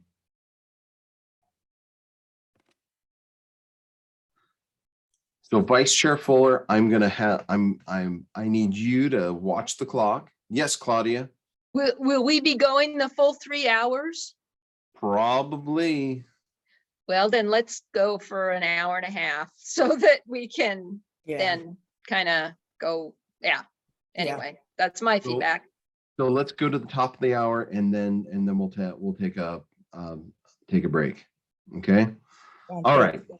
Let's keep moving here. Okay, so we talked about district goals, and you get the idea that this is a backbone document for the district. It's how we build vertical alignment. Okay, so let's talk about superintendent goals, which are part of the superintendent evaluation. And so these are different. They are going to be related to the district goals because the superintendent is accountable to the district goals. It kind of makes sense that that would be overlaid, but superintendent goals are not the same thing. They need to be rooted in professional performance. So your superintendent is an administrative professional and education professional. And so we want to develop superintendent goals that are going to support the superintendent's growth. Okay. But it's definitely going to be overlaid with outcomes for the district as well. And so that's going to be in there. The key point here is that just like in any employer-employee relationship, those goals are developed collaboratively. And so the board as a group, remember that one board voice, the board and the superintendent come up with those goals for the superintendent. And it's going to vary from district to district and administrator to administrator, so, there's no one size fits all with these. Any questions about superintendent goals? This is all part of your superintendent evaluation process. I really wish they wouldn't call it evaluation. Because there's a negative connotation. Superintendent development process. Okay, hearing none. We're going to move on to board goals then. Okay, so we got district goals, we got superintendent goals. Now we're going to do board goals. So these are the goals for the board itself. Now, this is the one that gets conflated with district goals. So, but this is really just the goals for the district, for the board itself as a governing body. And so these are going to be for your own growth and learning, just like you would with your superintendent. You're going to have goals for your superintendent for growth and learning. And so the board, you're going to have growth and learning goals as well, where you're going to engage OSBA, or you're going to do a book study, or you're going to, go to a conference, or whatever it is. You're going to set those goals for how you're going to professionally grow as political entities. You can also have goals around your practice. Are you going to change your processes? Maybe you want to overhaul your policy process to make it more inclusive. That would be a board goal that you could have. So it could be something that, in the way that the board conducts its business, you want to change that in a way so that you're more effective. Again, these are going to be aligned with the district's, strategic product, with your district goals, because everything that you do, is I guarantee you, the superintendent and all the staff are doing things that are aiming at those goals, and the board should do the same. So whatever you're doing, it's to support, whatever those district goals are, because our district goals are going to take us to our destination, which is the island of student success paradise, where every kid, graduates and is successful. And that's what we're aiming at, improving its outcomes for kids. So our board goals should be aligned the same way. Any questions about that? You guys are making this way too easy. Okay, here we go. So just an overview of going back to the governance theory piece. Okay, so roles of the board, roles of the superintendent. So board, you hire the superintendent. You knew that. Superintendent hires everybody else. Okay. Yes, I know you have to approve licensed hires. That's an old-fashioned practice that's still in statute. The reality is the superintendent still is the one that's going to recommend those hires. Okay. Board, you're the contracting authority. And so you're going to approve some contracts from time to time if they're big enough. But your superintendent is going to do all the employee relations. You're going to ratify collective bargaining agreements with your associations. Okay. Board, You set that vision and goals. You're the one that sets the destination. Your superintendent is going to do everything to get the ship there. Board, you set policy. It's how you express your expectations for how the district is going to be operated. And then the superintendent is going to develop regulations to be compliant with those policies. How are they going to be operationalized? Board, you set the budget. You're going to be the final authority to approve the budget. But the superintendent rolls that, all those expenditures up from all the buildings, all his principals help him pull that up to bring that document forward to the board, to the budget committee and the board. And then, you're monitoring progress along the way, just like if you were on a cruise ship and pulling into port and, we're at this port where we want to be and we're going on to the next one. So the superintendent is going to navigate and get you there. Okay, so one of the coolest things about being on a school board, and it's a distinction between from other local government entities, is that we have all three powers. Now, I'm taking you back to civics that you learned in 5th grade, okay? But we have all three powers of government. We have executive and judicial power, which we knew, but we also have judicial powers, which makes the whole thing a lot more interesting and fun. Well, judicial processes are never fun, but they're interesting. Okay, so you're exercising executive power whenever you're making a decision. You're coming to the end of a process and you're making that decision. So like when you adopt a policy or approve a contract, you appoint someone, anything like that, that's executive power. Okay. Legislative power is all about process. So that's your policy development processes. If you're in negotiations, sometimes you do negotiate contracts, but strategic planning and developing goals is definitely a legislative process. If you're engaging the community in developing a policy, that's a legislative process. So anything where you're in a process, that's going to be legislative.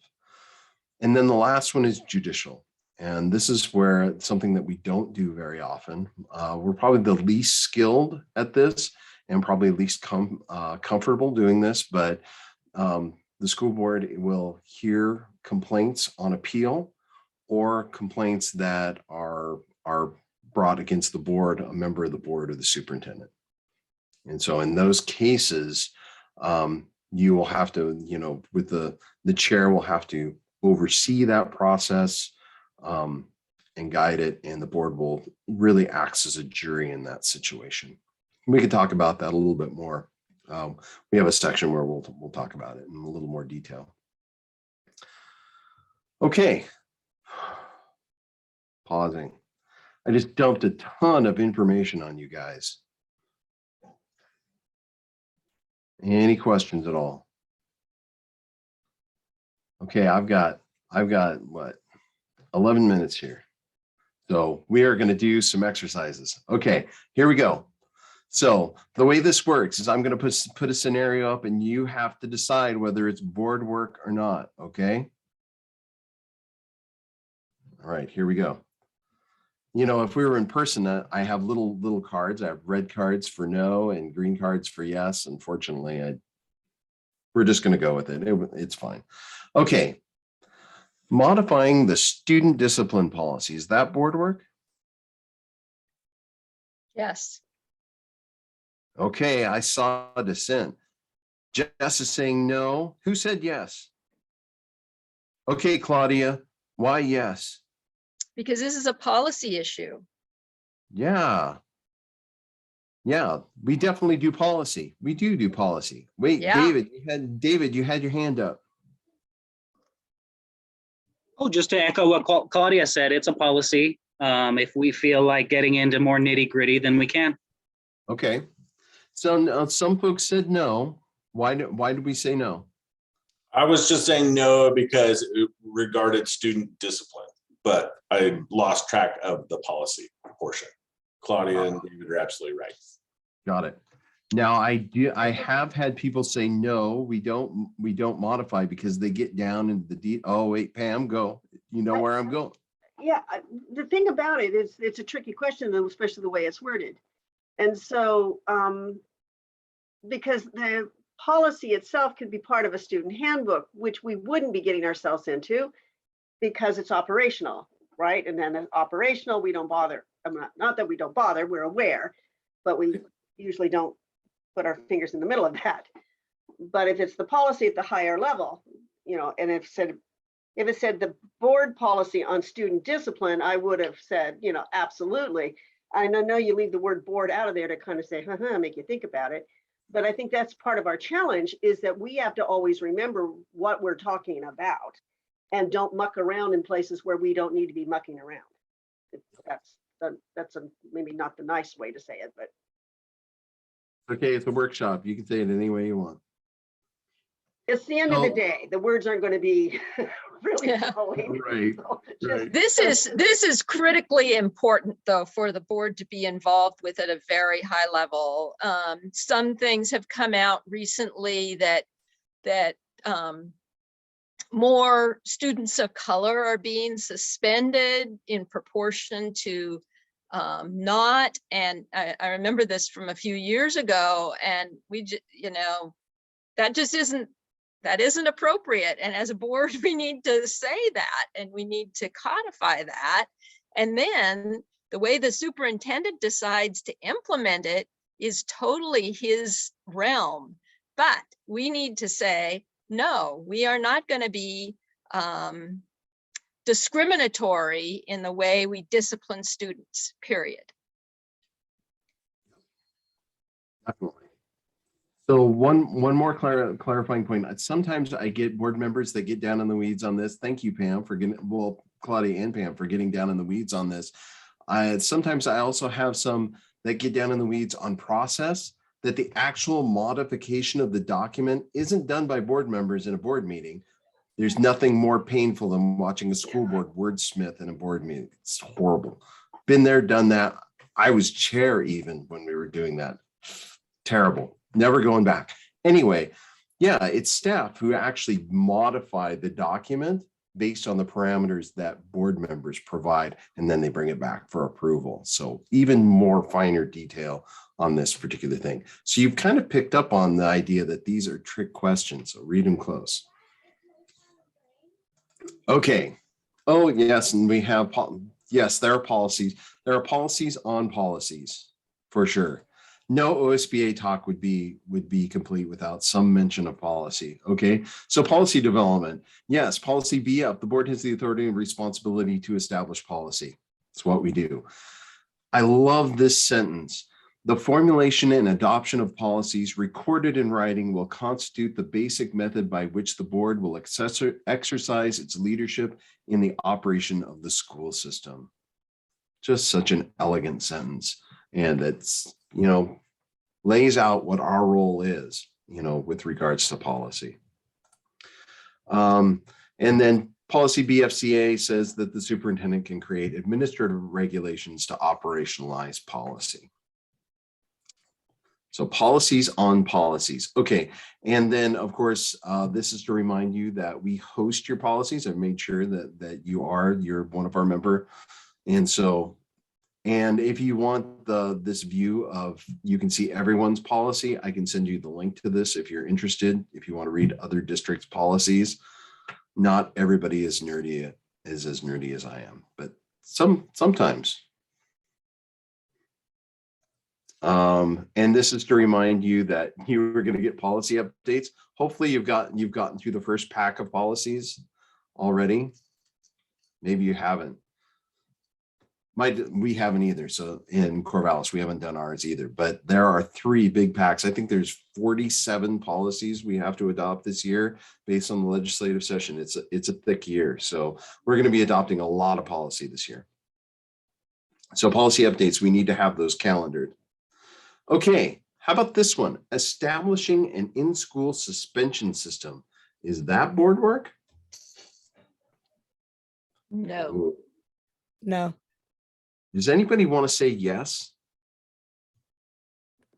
I'll go ahead and argue it. I think that where the word for me is establishing, right? So then that is like, what is it, something that we as a board are saying it's important. Again, talking about the inequity in, discipline in schools, right? We know that sending people home where there's no supervision because family, right? So like, is that, maybe it is part of our decision of like, we don't want to go with out of school suspensions anymore. We want to move towards in-school suspensions.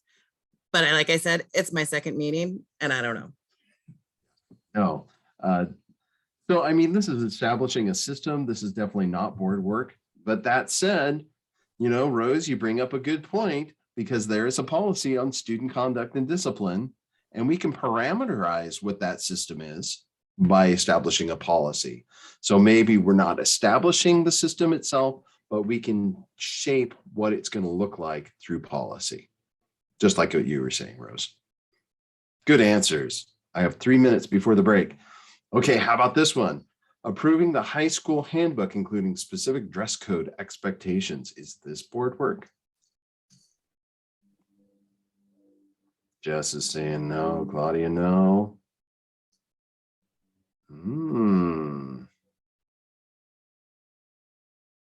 So the correct answer to this is it depends. Depends on policy.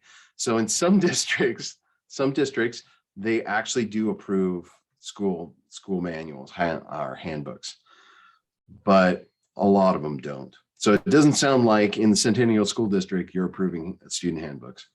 Here's the other thing though, Vince, that keeps coming up when we come into policy, is that we may have an opinion about how a policy should read, and we'll literally write it down and just send it back to you guys, and you'll say, because you just violated some other rule, some other law, some other whatever. And so we've learned through the years that sometimes we have to, check ourselves on how broad we can go in terms of these policies. And that's the value of the membership, obviously, with OSBA, and having you check ourselves.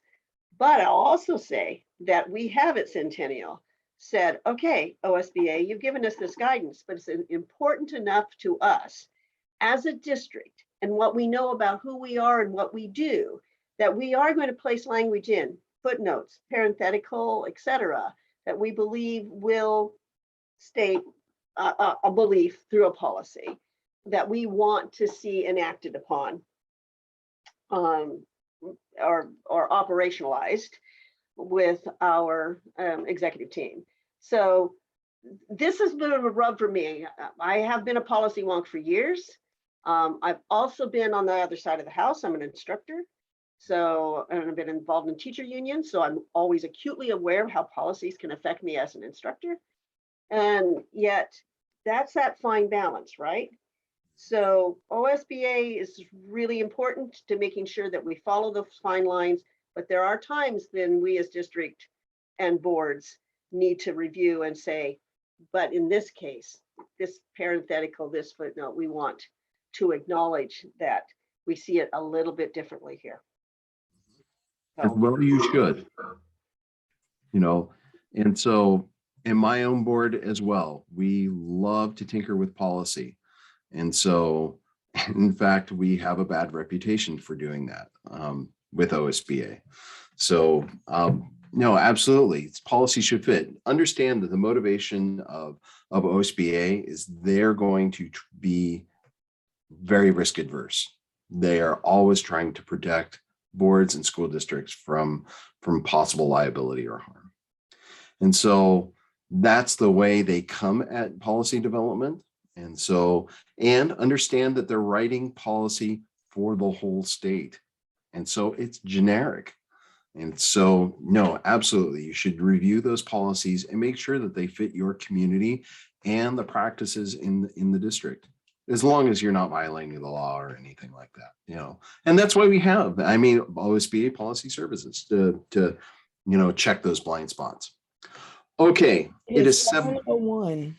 Thank you, Vice Chair Fuller.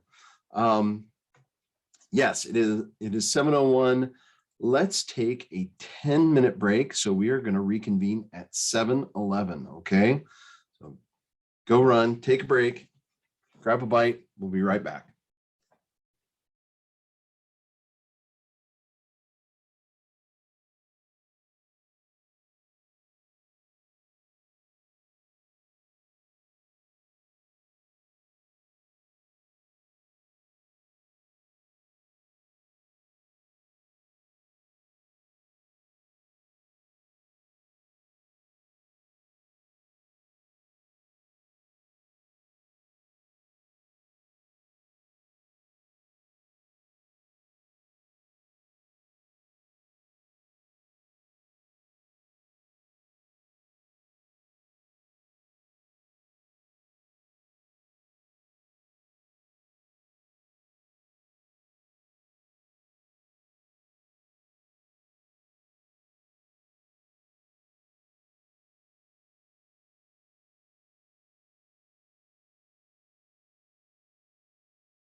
Right.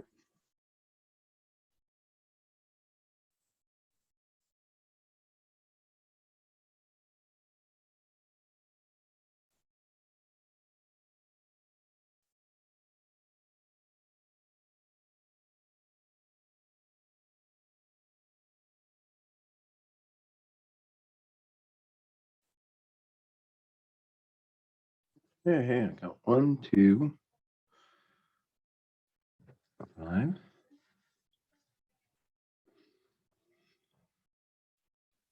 David, are you here? Yeah, I'm here. Awesome. Okay, I think we can roll then. Go ahead and share my screen again. Okay, and we're just returning back to that same exercise. We'll move along at a little bit quicker clip here. We want to get through all our content and still have time for any questions. And I just want to pause there. If you have any questions or anything's coming up, feel free to interrupt, or we can save them to the end, or if there's any discussions but okay, here we go. Continuing on.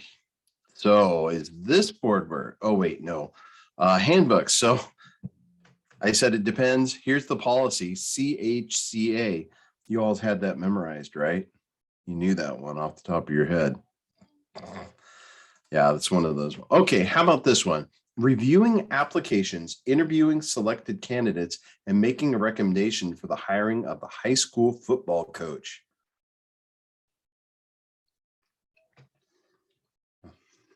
Pam's laughing at me.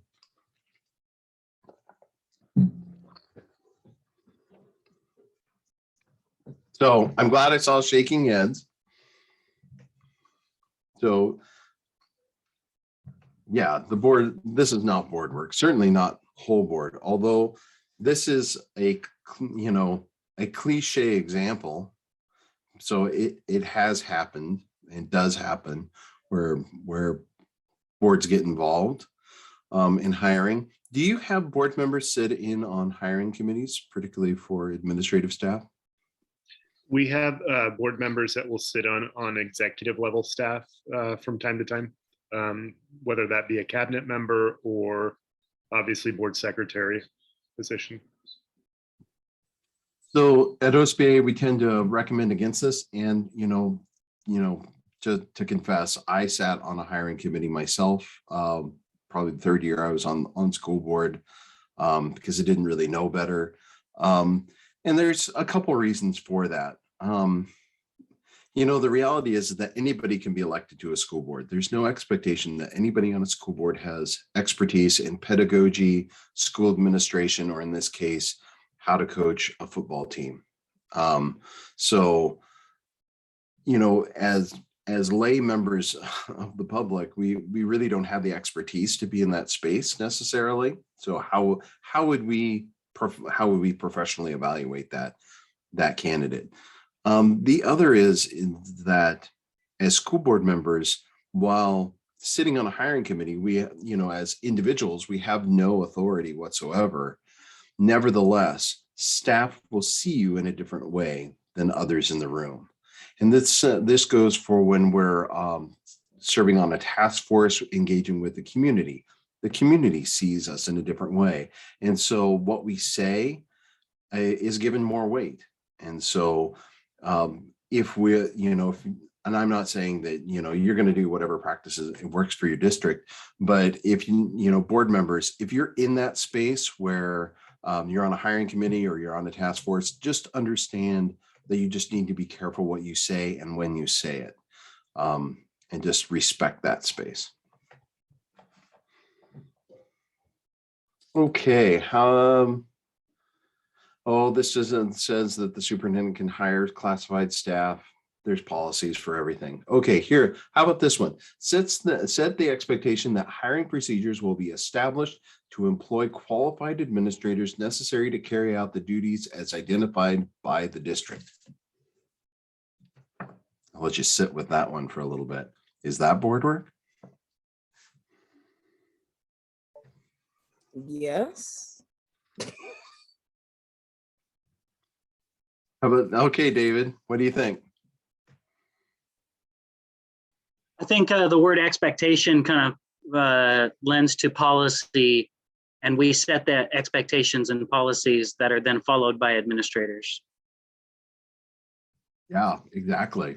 Yeah, you honed in on the, there's a lot there, but the key phrase is in the first line, set the expectation. You're not establishing the procedures. You're just setting the expectation that they'll be established. So it's delegated to the superintendent to go ahead and establish procedures. And there's a policy that goes with this. Yep, recruitment of licensed staff. The superintendent will develop and maintain a recruitment program designed to attract licensed personnel. It is the responsibility of the superintendent, with the assistance of other district administrators, to determine the personnel needs of the district.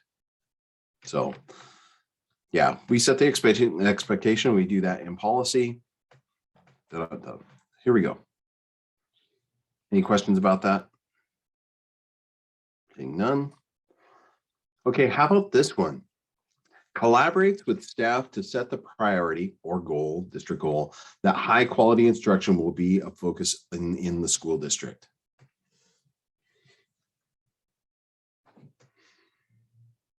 Ooh, Eric is in there. What do you think? Yes. Why? Because, well, we are like, well, first off, we're collaborating.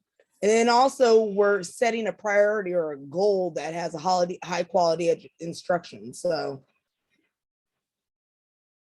Yeah. So sometimes boards will hang up on that, or board members will hang up on that the word collaborate with staff. And so they feel like they're out of lane if they're talking to staff, And so when we talk about collaboration, and of course I didn't put it in the scenario, but when I talk about collaboration, I'm talking about collaboration that's mediated through the superintendent. So yes, you're absolutely right, Erica. This is, you're setting the priority, this is goal setting, which is definitely something that the board would be doing. And the board, will need to be doing goal setting with the support of staff. You need the expertise of your educators in the room to help you do that. And besides that, it reminds me of that last piece that you had on that rubric, that we have to start outreaching to the community or the folks that are going to help us. So yeah, absolutely. Yeah, and if we were going to do goal setting, we would have community engagement processes involved with that as well. We might not collaborate as closely as we would with our education experts, but so yeah, definitely, this is definitely board work. This slide is to remind me to tell you that when you go and change your district goals, your policy AE, which is district goals, should be aligned to your new goals when you go through your process. And I think I have another one to remind me that our goals should be tied, just like Pam said earlier, our goals or district goals should be tied to the budget process. And so that all gets calendared together. So when we're reviewing or looking at our goals, and you should probably an annual basis come back to your strategic plan and goals and just take a look at that, do a refresh and get it top of mind, but then coming back to it in your budget process. So that's something that as you move towards, once you get the budget document, you're going to want to look for that and make sure that there's a connection between what you've been doing all your work on and that your budget is aligned to your goals. All right. How about this one? Create specific strategies, including professional development activities, to reach the high quality instruction district priority or goal.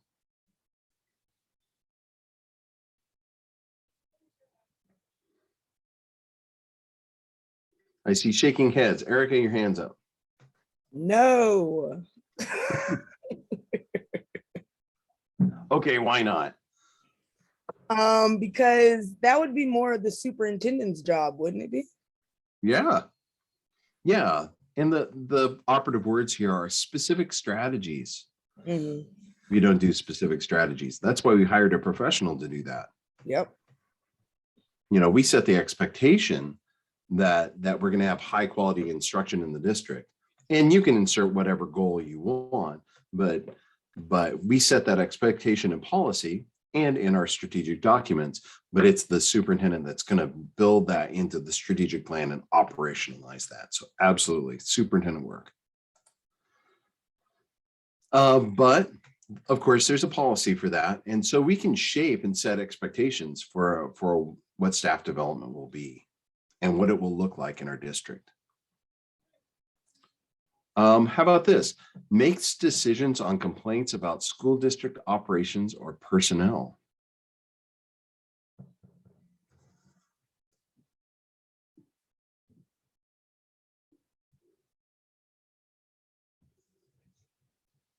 Oh, I've got Pam's going no, Claudia's saying yes. David's got his hand up. What do you think, David?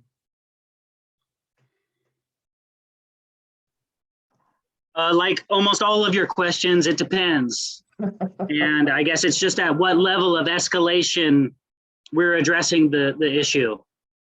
Thank you.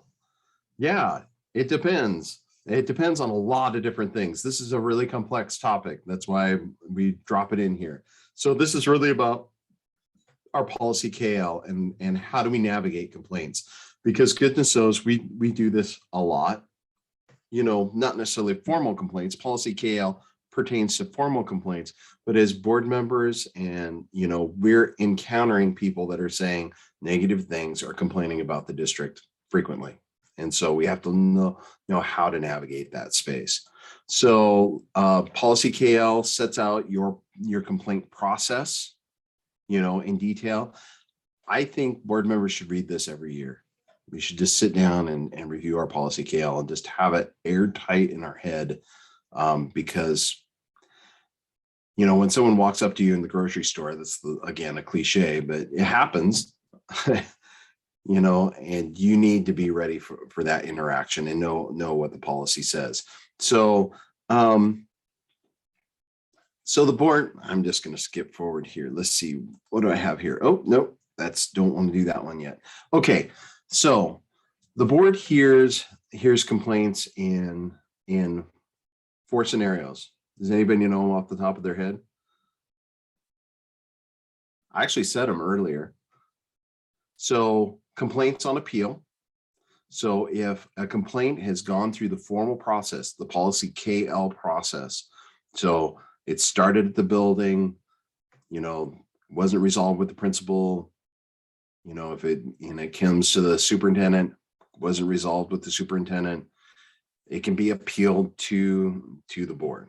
Okay, so you are the last stop in the complaint process in almost all cases.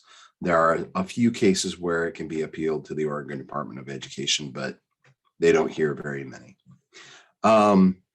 If a complaint is brought against the superintendent himself, then the board is going to hear that. If a complaint comes against an individual board member, the board will hear that. And if a complaint comes against the board, those are the 4 instances in which you're going to hear some sort of complaint process. Okay, but that's the formal pathway. The hard part is in the informal pathway, and this is the grocery store scenario. So someone walks up to you and says, oh, that registrar, you know, my kid didn't get into that class that they really wanted, and I'm just really upset about that registrar. They did my kid dirt. How do you handle that? Or pick any other complaint scenario. I know that you folks that have been on the board for a while, you've gotten these.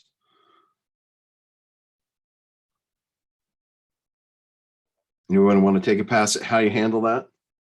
I don't know that it take a pass at how to handle it. I just, you know, I sidestep, and I sidestep quickly, because I would say, you know, there are procedures that you can use, and a process that you can use. If this is a complaint that you have, you need to contact the district office for that process. And then I shut up, because anything and everything that you say, whether you say it personally or it's picked up that somebody heard you say, right? I mean, I've been accused of all manner of things over the number of years I've been in this process.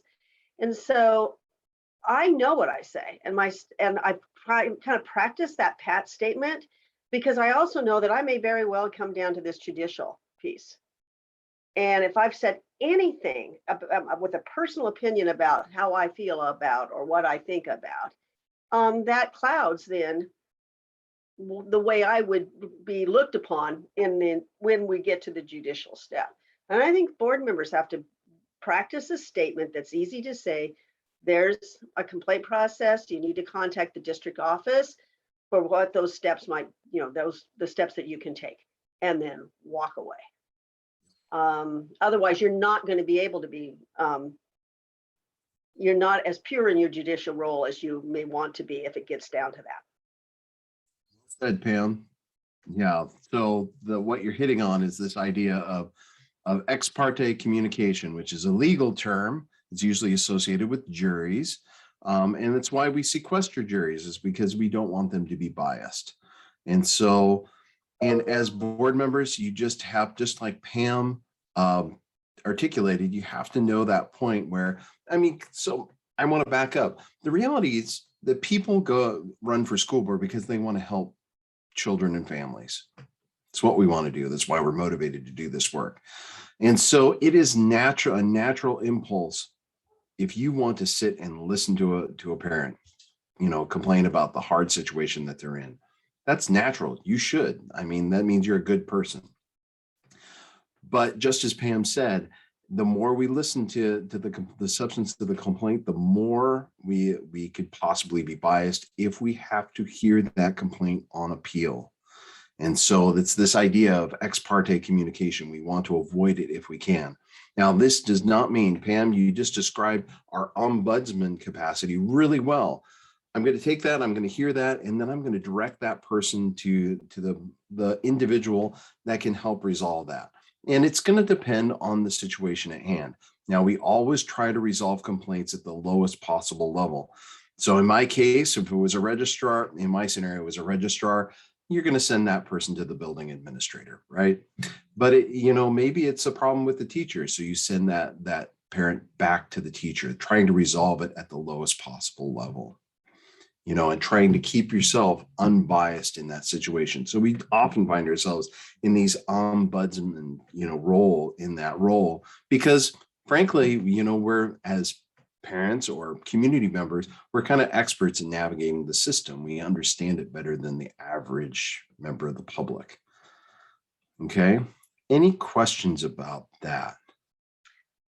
Vince, will you be talking later about, I think where another tricky area is where, where my nose starts and ends as a person with an opinion versus the role as a board member. And the trickiest areas for me are social media sites. The things that I read on Facebook, the things that I read on Nextdoor, groups that I may be a member of. And I'll see something and it's like, ooh, that's something I'd like to chime in on. And yet I have to recognize that when I chime in on anything, I'm not sure if that person's going to take what I'm saying as me, Pam, that they know from whatever my association with them, or isn't she a board member? She's a board member at Centennial. And she's saying that. And that immediately goes back then to an opinion then about a board member statement about something that may have an impact on the district. And those, you need to work with us and talking to us about how we navigate such gray areas of where we are as a person versus where we've seen as board members, and what our personal opinions are, how they're going to be viewed. So since you raised the topic, we'll take the bunny trail. So, social media is a tough area to navigate as a school board member. You remember I was talking about hiring committees earlier and being in public. The same applies. And just so you know, Pam, that instinct that you had, it's like, I'm going to be seen as a board member. That's exactly spot on. You never, ever really get to take your hat off. You are in, if you're a board member, you are in public life, and anything you say in public will reflect back on the board and on the district. And so that's one of the sacrifices that we have to make when we enter public life, is that we have to give up some of ourselves and our ability to opine or share our opinions candidly in public. And so I would always, in social media, always remain, positive, never, drag the superintendent, any member of the staff, or any of your colleagues on the board, or really the district at all, through the mud in any way. We want to celebrate the success of the district. And so, always stay positive, leverage the social media posts that are coming out of the district, and use those and share them out. So remain positive, always try to reflect positively back. And I see your hand up, Rose, just let me finish the thought. Even if you can put a disclaimer on your social media account, and it still doesn't matter. You can say, opinions solely my own, does not matter. You will always, be seen as a school board member. So Rose, you have your hand up. Yeah. Point of clarification, I guess, is Sure. is it, are you speaking in the realm of when things come to schools and school boards, specifically on social media, or like anything that can be seen as political, or, I just feel like there's so much going on that there's parts of my voice that I do want to share with the community about what I feel is important in society and what we need to be doing. And I can also separate that from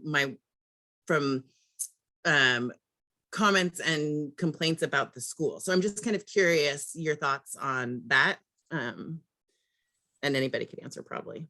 I'm going to go back to that little nugget of wisdom I shared at the beginning of our talk and our time. And so you've written a post. You really feel strongly about whatever it is you're going to post about. And you have to ask yourself, is this right for kids? Is this going to help kids? Is this going to help the district?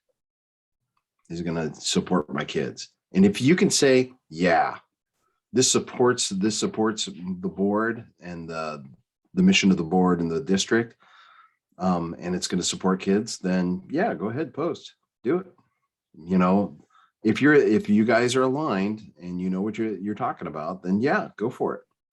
But if you have any doubt, and that doesn't mean that you're not going to make some people angry, you will. But I mean, as long as you're aligned and you're supporting kids, you're never going to go too far wrong. So that would be my advice is it right for kids on that one? Can I add though something to that? And I think, Sure. Jess, I'd like you to kind of hone in on this as well. Jess and I worked as the kind of the governing committee, if you will, on our bond campaign. And we had the help of our coordinator, Marcia, wonderful. There would be things that we thought would be really good to put out there, right? So let's put this on the flyer, or let's add this information, or let's say this. And she would go, oh, well, that's like maybe okay, but did you know that they could have this impact too? And we go, no, because we don't understand the full realm of how we're looked upon in the whole district. So what we found was really important. And again, Jess and I did this work. We worked very closely with our communications person here at Centennial. Now it's Cassie, because Cassie, she's the one, and our superintendent, of course, really understands this in a way that we could never understand. And I've started feeling more comfortable asking Cheryl about, should we do this? or Should I respond to that? Just double checking my own perception before I hit send. Because my problem is I react sometimes viscerally to something. And that is maybe not in the best interest of anybody, let alone the board or myself. So having that conduit, an additional person like a Cassie and our superintendent, James, to just stop for a moment and say, I really want to respond to this, and this is what I'd like to say. They can help us and guide us to seeing what maybe the negative side of that might be, or how it could impact the district. And I know that has helped me kind of stop for a moment, and get a clearer picture, or maybe not say something that I initially thought would be a good idea. Two key pieces of advice that you just shared there is one, pause, take a pause. And the second is, leverage your communications team, because they're the professionals. They're really good at it, and they'll help you stay on message and say there's something that you want to talk about. Maybe you're fired up about school safety, like active shooter school safety. That is a really tough space to navigate. So that would be something that you would want to reach out to your communications team and saying, I care about this. I want to, discuss this, or I want to get public support around this.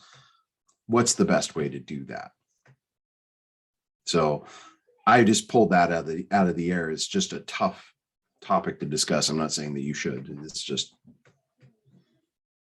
Any other questions about social media? It is tough. I'll be honest with you. I do not post very often, very little. I'm very quiet on social media.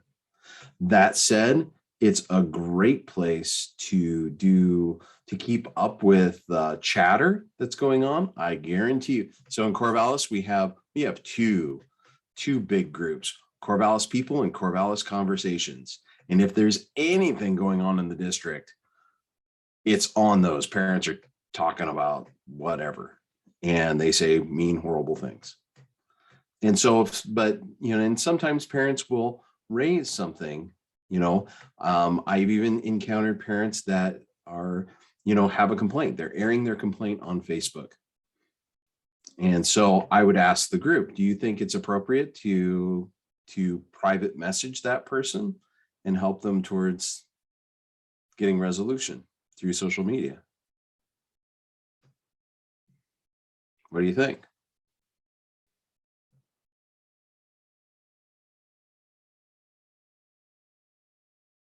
David's got his hand up. Yeah, and excuse me if I didn't hear the question right, but if.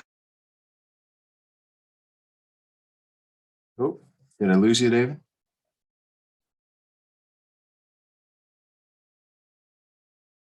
Can't hear you, David. It was just somebody, a conduit, not prefacing with, I'm not speaking for the board, and directing them where to send their information, not to me, but through the official conduits. So I didn't get the first part of that. Your audio cut out. I'm sorry. Can you?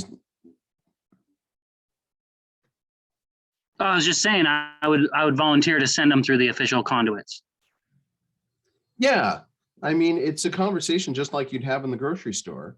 If you see someone say something, on a post, my kid had this problem or whatever, you could private message. It's not something you're going to do publicly. Say, hey, hi, my name's Vince Adams. I'm on the school board.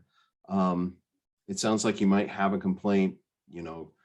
Have you reached out to the teacher? Have you, and start supporting them in that ombudsman role. Okay.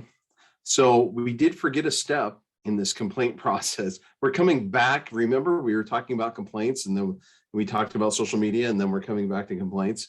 So there's a crucial step in airing these complaints, is that we want to close the loop with the superintendent. So if we have an interaction with a parent and we get even an inkling that might turn into a formal complaint, let your superintendent know. Because as individual board members, we have no authority. The public thinks we have a magic wand and we can fix stuff, instantly, but we really don't. The person who really can do that sort of thing is your superintendent. So close the loop with them, and he can reach out to the principal and they can get that issue resolved, because that's what's best for kids, right?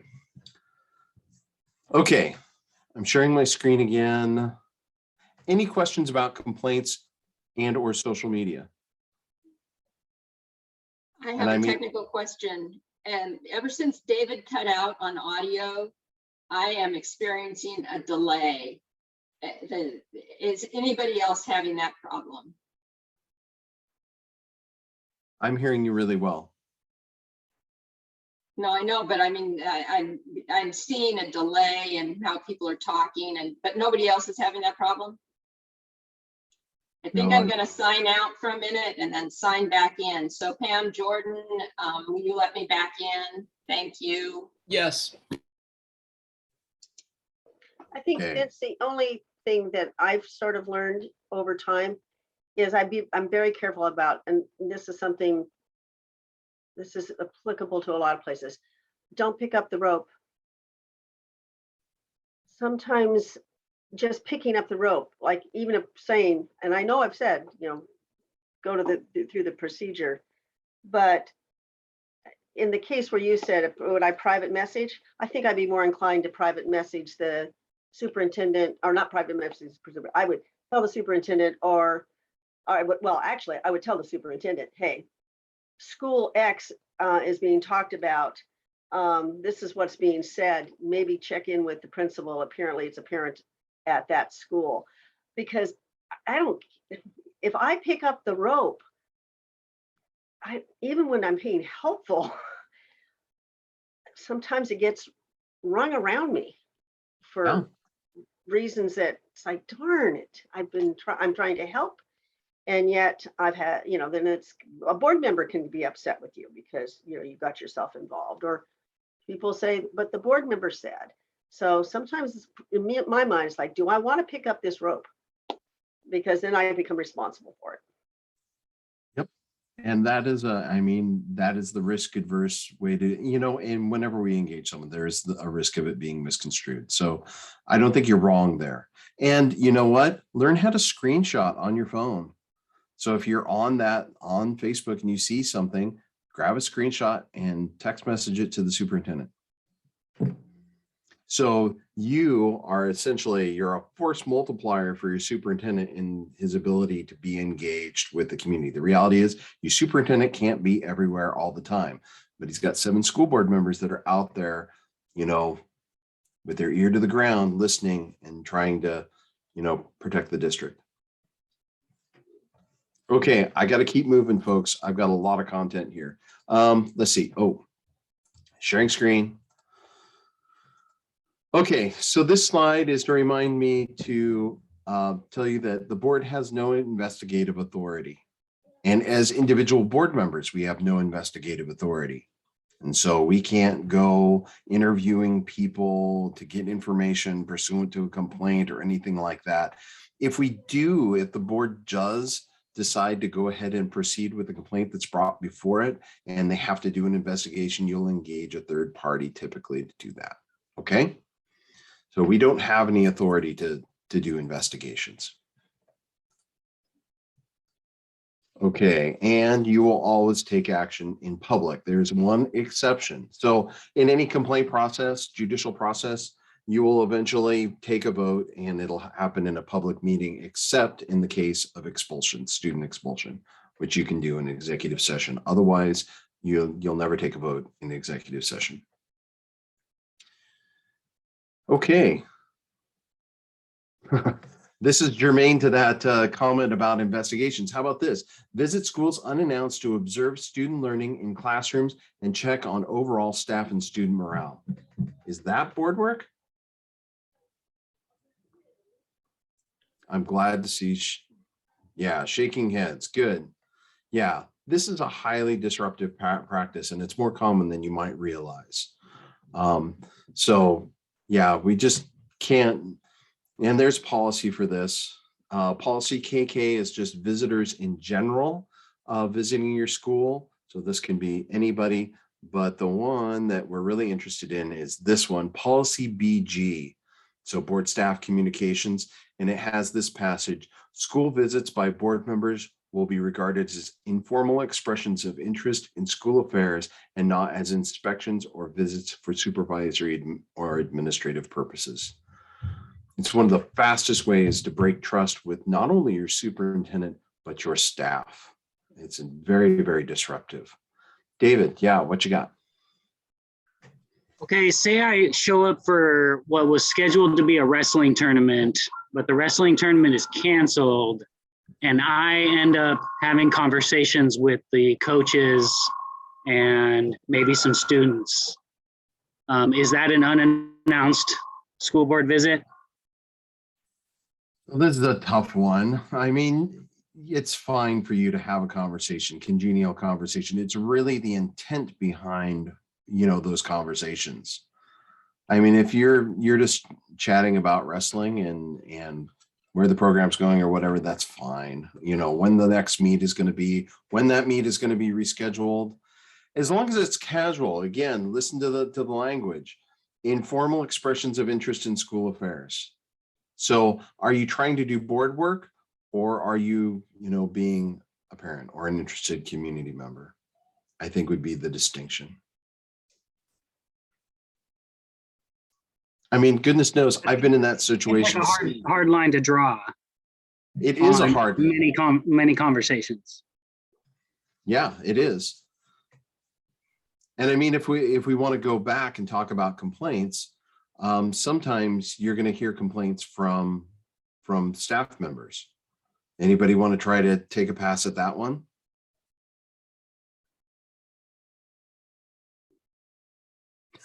Everybody's like, no way, I don't want to talk about that. It touches in this space.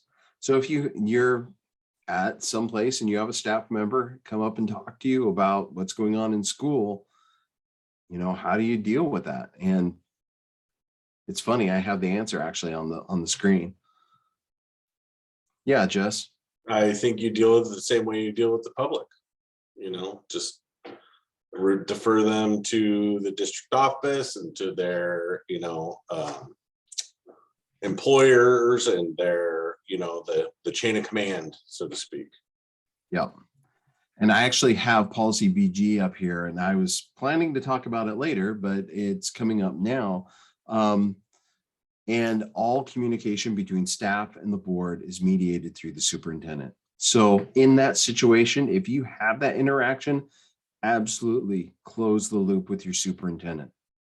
Let them know that interaction happened. It is not okay for staff to go around the superintendent. So don't allow them, don't help them to do it. And if you do, go ahead and have that conversation and said, hey, I talked to the special ed teacher and she's fired up. Or they're fired up. Yeah. Or community clubs or groups. Yeah, potentially. Booster groups. Yeah. They'll target you. I mean, they target you with a particular opinion, and they really want to get a soundbite from you. So that's something that when something is really important to a group of individuals in a structure, that can be a minefield. And sometimes you don't even know it is until you're in the middle of it, and then you're like scrambling to get yourself back out. Yep. Really tough I like being nice and forthcoming and helpful and all that, but yeah, you have to really be clear on your role. Don't promise something that you can't deliver. It's not within your authority to give. Which, if it's district operations, it's nothing. You can't promise anything. As individual board members, we have no authority. I'm talking about my slides further on in the talk now. Okay. How about this one? Reducing teacher lunch breaks from 40 minutes to 36 minutes. Does this board work? Do you have board members sit in negotiations with your associations? So you might be there for this conversation, but you probably are not going to participate in this. This is a pretty, slicing, 4 minutes out of the schedule. And let me tell you, I mean, schedules get sliced really thin. You know, they're trying to squeeze every minute out, every minute of good out of the school day. So, I mean, these conversations do happen, but as board members, you know, we're not going to be participating in that. And certainly we're not going to be, this is not board work. It's not a decision the board will make, although you will ratify the collective bargaining agreement, which may have this language in it. Okay, how about approving an overnight trip for the drama class? Oh, and it's out of state. Do you guys? Yeah, David. We just did it. No, you didn't. So you knew the answer to this one. And this is another, it depends. So in my school district, the board doesn't. And in some districts that, you know, they have this practice of kids coming, the board actually has resources, you know, there's resources budgeted and they come and lobby the board for those resources. So it's like this whole experiential learning thing, you know, so yeah. So this really runs the gamut. It really depends on your policy and the practice in your district. Not to derail us, but when do we get to talk about that wrestling trip? I may have changed my mind. Sorry.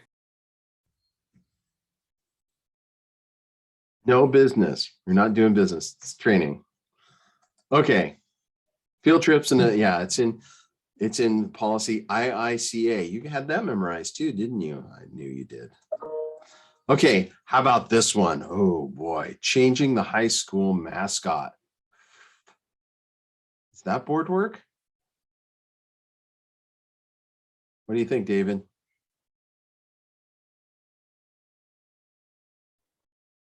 It can depend.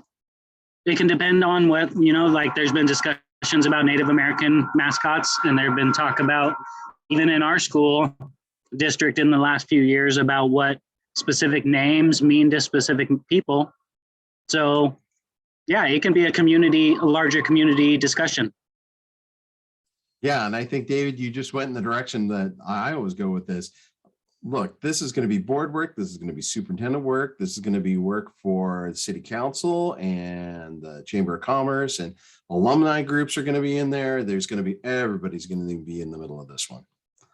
So in any issue where there's a lot of emotion and community engagement, it's going to be all hands on deck. And this is just the prompt for my last policy in this series, which is policy BFE, which is administration in the absence of policy. So the superintendent, you know, the reality is you folks probably meet once a month, maybe twice, but in between meetings, you know, the superintendent has to be able to make decisions. And so if there's not a policy for that, he's going to go ahead and make his best judgment and then report back to the board with that. Okay. Ooh. So there's a lot of complexity, lots of questions. If you have questions, you can always reach out to Ask OSBA, and it just coincidentally, I'm the one that gets those emails. So you'd be getting me. If you send something to Ask OSBA, I'm happy to take your policy questions or any other questions otherwise. So always feel free to reach out and we're a resource for you. So briefly, you know, we've been talking about board practices, whole board practices. So we're going to shift briefly and talk about individuals. And we've talked about a lot of this already.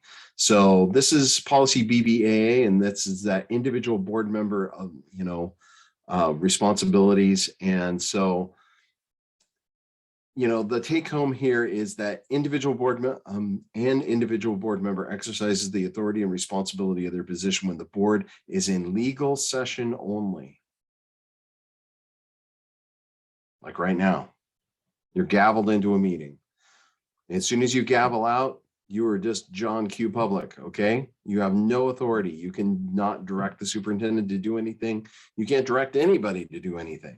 And so this is something that the public doesn't really understand. They think that we have this political power or some sort of power to change things. But the reality is that it's only when we are meeting with our colleagues as an institution, as a decision-making body, do we have any power whatsoever. Okay. And so I just gave it away. No individual board member may direct the superintendent to action without board authorization. Board members will not intervene in the administration of the district or its schools. So we're just a person. Okay. And so that's policy BBAA. That's another good one to read every year. Just go back over that. This is policy BBF, and at OSBA, we affectionately call this board's best friend. This is your expectations for yourselves. And so this is a good one that the board should review probably at your organizational meeting or shortly thereafter. Just as a body, just go back through policy BBF and just make sure that it aligns with your expectations for yourselves, how you want to conduct your work, and how you want to treat each other. And there's lots of stuff in here. There's the new version of the example policy has like 3 bullets that pertain to social media. So if you haven't refreshed policy BBF, then this is a good example one to take a look at. And I will tell you that these policies, this particular policy varies pretty widely from district to district or from board to board, because it really pertains to the board only. And that's because every board has its own culture and its own history. And so they have different needs and expectations for each other. Okay, board staff communications. We've talked about this, that complaint from a staff member. And so the real take home here is highlighted. All formal communications or reports to the board or any board committee from staff members will be submitted through the superintendent. The other direction, all official board communications, policies, directives of staff interest and concern will be communicated to staff members through the superintendent. Everything you do goes through the superintendent. A school board without a superintendent is just a group of elected people who are frustrated because they can't get anything done. It's a tough position to be in if you don't have an administrator. How do you do anything? It's pretty terrible. So this is a really key thing, and it's the subtext of this policy is it's about preserving the trust of your administrator. Is that if we violate this policy, it means that we are circumventing them and disempowering them from their leadership capacity of the district. Vince, I have a question about that. I wonder about instances in which you have employees who are obviously members of unions, but then you have those individuals who are in the leadership of the union and they're approaching board members with their union hat. They're still an employee, but they're engaging with individual board members in the realm of their position in the union. Can you speak to any nuance there as it pertains to this policy and how to operationalize that? Yeah, so I mean, this really depends on whether it's board and district work. It's going to be district related. They're probably going to be lobbying you on or advising you of certain situations. And when I have had that conversation, and when I was board chair, I made a point of meeting with both our association presidents on a quarterly basis, just to be there and be available. Of course, we had a really good relationship with our association, so it was fine. But going back, I closed the loop with the superintendent. So the superintendent knew I was having the meeting, and I discussed the content of the meeting. So I don't know if, do you folks have small board meetings, where 1 or 2 members meet with the superintendent? We have a couple of formats. We have our board officers meeting where I meet with the chair and vice chair. And we also have board coffees that we set up quarterly, where we have less than a quorum and the superintendent to just have the opportunity to interact, especially in the Zoom environment where there's just not any chance for informal side conversations. It provides a little bit more of an informal setting to just have a conversation. So yeah, I mean, as board members, when you're having that conversation with union leadership or any union member, it's not a back channel. Don't allow back channel communications, and always make it clear that, if you tell me something, I'm going to tell the superintendent, because we're all working together here. We're all working for the benefit of students. So it's fine to have the conversation, but yeah, you definitely want to close the loop, and everything is above board. We don't sneak anything, and we don't go around our superintendent. Thanks. Yeah, you bet. And if you get into a situation and you're not sure, you can either reach out to your superintendent, or you can pick up the phone and give me a call. Okay. And I can help you navigate that. But I'm going to push you back to your superintendent either way. So, okay. Email. I'm going to policy BDBDA. I'm at a half an hour. And so I want to make sure that we have plenty of time, and I can tell by the look in your eyes, you're starting to get tired. Zoom fatigue is starting to set in. Key thing with policy BDA is that we can have public meetings. We can have meetings via electronic means. You've all, those of you who have been doing this a while have heard this probably many, many times. So, we can have, if we have more than a quorum or greater of people on an email, and we're discussing, the business of the district, then we have a meeting, and it's not in sight of the public. And so it's a violation of public meeting law. So can that happen in social media? So if on a thread, someone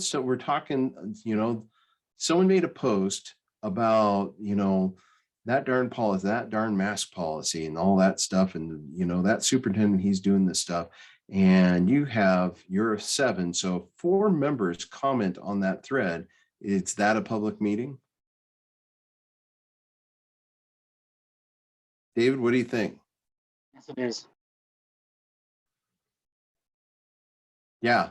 I mean, it hasn't been tested in court as far as I know, but I know that OSBA legal team feels that it is, and we strongly recommend against that. So be careful. So when we're doing electronic communications, it's fine to email. So I'm not saying you can't say you find an article. If you're reading, the newspaper, it's a great article and you want to share it with your colleagues, do that. Just don't expect any acknowledgement, beyond thank you for the article, I enjoyed it, but you can't discuss the substance of it. Okay.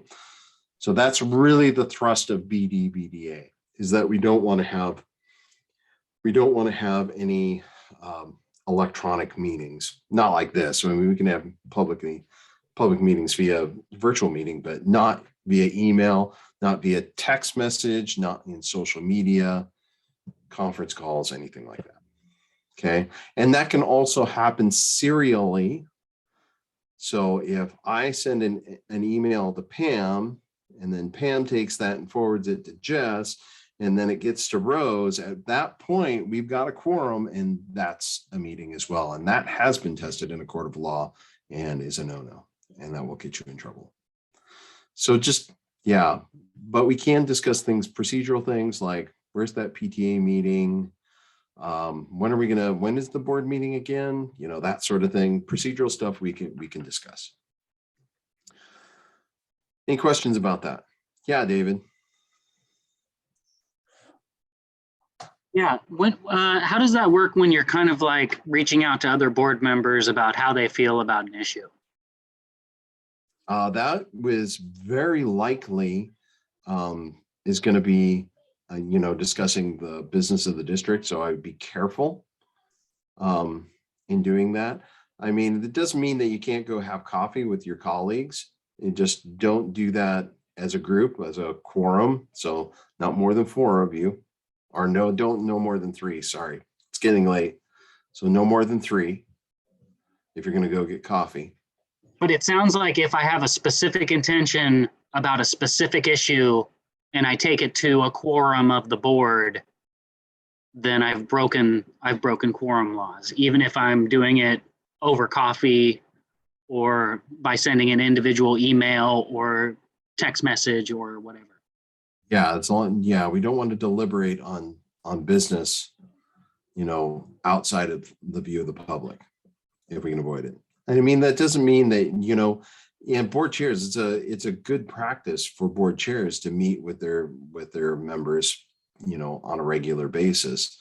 But it's, how are you doing? What are your thoughts on this? We're not trying to lobby each other necessarily. Okay. We don't want to do that. And absolutely, if you're not in a public meeting, you never ask your colleagues how they're going to vote on something. Not appropriate. Or can I I count need to on? go back. I need to go back to David's question because I think I'm a little bit confused about that. If Okay. our board chair was going to send out a notice to all of us about something, let's just say, you know, whatever, like he's not going to be at the meeting tonight. Okay. Can't he do that on an email to all of us? Absolutely. Yes. And on, yeah, because that's a procedural communication. Okay, but so back to what David was saying, if he's trying to find, you know, drum up support for an issue, not asking about how to vote, maybe can he send out a broadcast email to all of us and BCC us so that we can't respond in a quorum-like manner?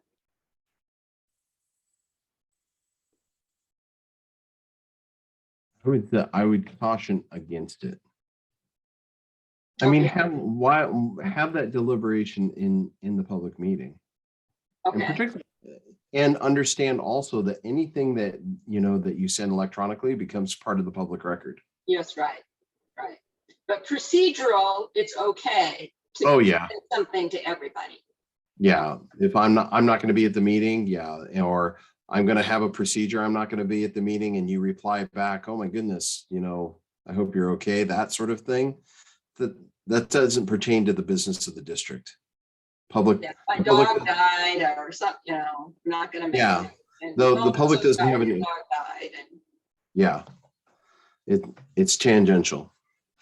But that doesn't mean that, you know, say you and I couldn't get coffee and talk about a particular, you know, topic that may be germane, but we don't have a quorum of the board. Right, I understand. If it's not a quorum, it's not an issue, but I mean, it seems like it's more efficient to communicate with the entire board at once rather than sending out a bunch of individual emails, but that's my personal preference. And so I'll add another clarification. Jess, I see your hand up. Just a moment. That, you know, the chair in particular is going to send broadcast emails to board members and may even mention topics that are going to be coming up in an upcoming meeting. Again, that's procedural, but it's discussing business of the board. As long as we're not deliberating, we're not debating the topic, and it's one way. So the board chair is facilitating meetings. Their job as chair is to organize and facilitate meetings. So sometimes there's going to be that, you know, they're going to reach out to all members of the board. But you don't want to conduct business outside of the view of the public. Okay, thank you. Okay, Jess, how you? I What do you think got? my question's pretty much answered, but it's something I struggle with. I mean, there are things that only the other 7 people and James in the district office, there's only so many people I could talk about something with. Yeah. And in the 4 hours of meeting, there just doesn't seem to be enough time to actually have an in-depth discussion about these things. So, you know, that's just something that I struggle with. And, you know, how do you navigate that? You know, and to go along with that, as members come in and members go out, I mean, we're all a team here. And so developing a rapport and some trust with all the members of the team is important to me. So, you know, do you have any tips on how to navigate that? Or, you know, I just struggle with that. And I just had to say that. I would get coffee. You know, and that's, I mean, meeting with your colleagues, having discussions, talking about, you know, issues that are important to you. So, you know, or presenting ideas, that's okay, as long as you're not deliberating towards a decision. It's fine to share information. And I would also urge that you, and particularly useful where you live, because you're up in the metro areas, that you have school boards all around you. And so meet with board members on other boards and discuss these issues as well. And you'll get cross-pollination, new ideas from your colleagues on other boards as well. Thank you. Yeah, David. I would just love if you had any more guidance on specific issues, because like I don't like to screw around or look for loopholes or semantics or around anything like that. I'm very specifically looking for issues in the district, talking about issues in the district, and say completely hypothetical. There's a property on X cross streets, and I want to just start a discussion with other board members about whether that should be a site for a homeless, for a RV camp or something like that, that the board owns. Like how do, again, like Jess said, the meetings, even when they go well, almost go to the complete end. Like there's no room to have these kind of larger discussions. Like, and so if I want to like say, should it be a resolution? Should it be a policy? Should we approach it holistically or something like that? Like, how do I start those very specific conversations with other board members, without starting that quorum issue? Yeah, so I mean, first step, so assuming, the crazy idea, we want to put a homeless shelter on this piece of property, it's like, wow, this would really work well. Maybe pick a couple, board members, and float the idea and see what they think. If it works, then reach out to your chair and say, I have this crazy idea and I'd like to put it on an agenda. And then let your superintendent know that it's coming, because if it's a district property, the district may have plans for that, or, so you could reach out to the superintendent, have a conversation with the superintendent before it gets there. But if you reach out to the chair, they're going to have agenda planning meetings. So, staff will be advised of that before it ever gets into a board meeting. And then, if it is indeed board work and, it's a interesting idea, then it's going to find its way onto an agenda. And then the whole board as a team, and staff is going to bring information about the property, and you can start having that conversation. Now, the vehicle for actually making the decision, that's going to vary. I mean, but that would be one pathway for that process to take place.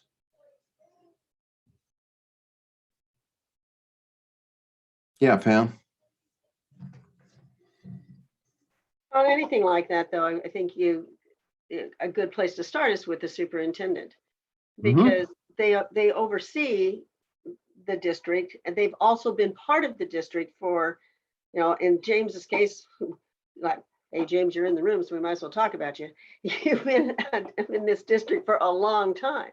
So there isn't anything you probably haven't heard once or twice, and may have some insight on how that's been received, or how, if it's never been talked about, whoa, then this is something that we might want to investigate and get information before you bring it to the entirety of the board. Or we've had a lot of discussions about this. Did you know the history of that piece of property, maybe as the example? But the keepers of the information are not board members. The keepers of the information are cabinet members who have been here over periods of time, who can give us context for our grand ideas. And something very specific that we had to deal with was that, and it's been alluded to here, was the renaming of our schools, some of our schools. We had the Lynch name in our school names, and it was having a chilling effect. Now, those Lynch names have been there since the inception of the district. So it was really critical that we brought all of those parts and have discussions and one-on-one discussions with each other as board members, not as a quorum, but just, what has been your experience, so that we had an understanding of where we, what page we were on, so to speak. If I've lived in this district for 35 years, I might have a different perspective than a person that has moved into the district, 2 years ago. So try to gather some of those resources and then determine then kind of the next steps with the help of the superintendent and the chair. But those are the two people that have to guide that agenda and at least give you some context for your next idea. But it's something that's controversial, like the naming. That took us, geez, I'm trying to think, maybe 6 years, 7 years before we could even get it out into the public process, because we had to process it, right? So that's, I hear what you're saying, but the individual conversations, board retreats, which we haven't been able to have been a critical piece of being able to chew on something, right? And we've not been able to do some of that kind of work with each other because I call it the tyranny of the immediate. The pandemic has pressed us into just dealing with what's immediately in front of us and takes up all the oxygen in the room. So being able to have these kind of meaningful discussions oftentimes takes time, in a separate way. Like this training is time in a separate way.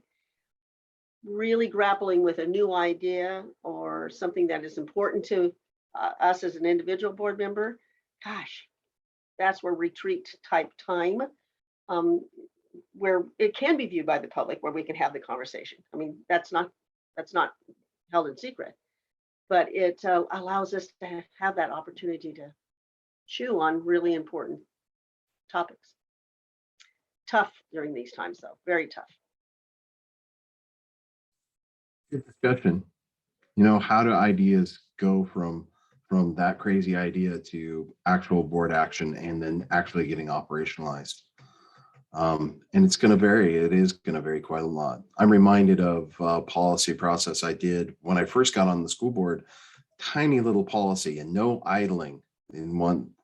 Sustainability is one of the topics that I was working. I worked with parents. It took 18 months to get that policy from the start of the conversations to approved by the board and implemented. 18 months. So this is not fast work. Certainly something like, property, will take a lot of time. You'll probably have multiple agencies involved. So, good conversation. It is 8:18.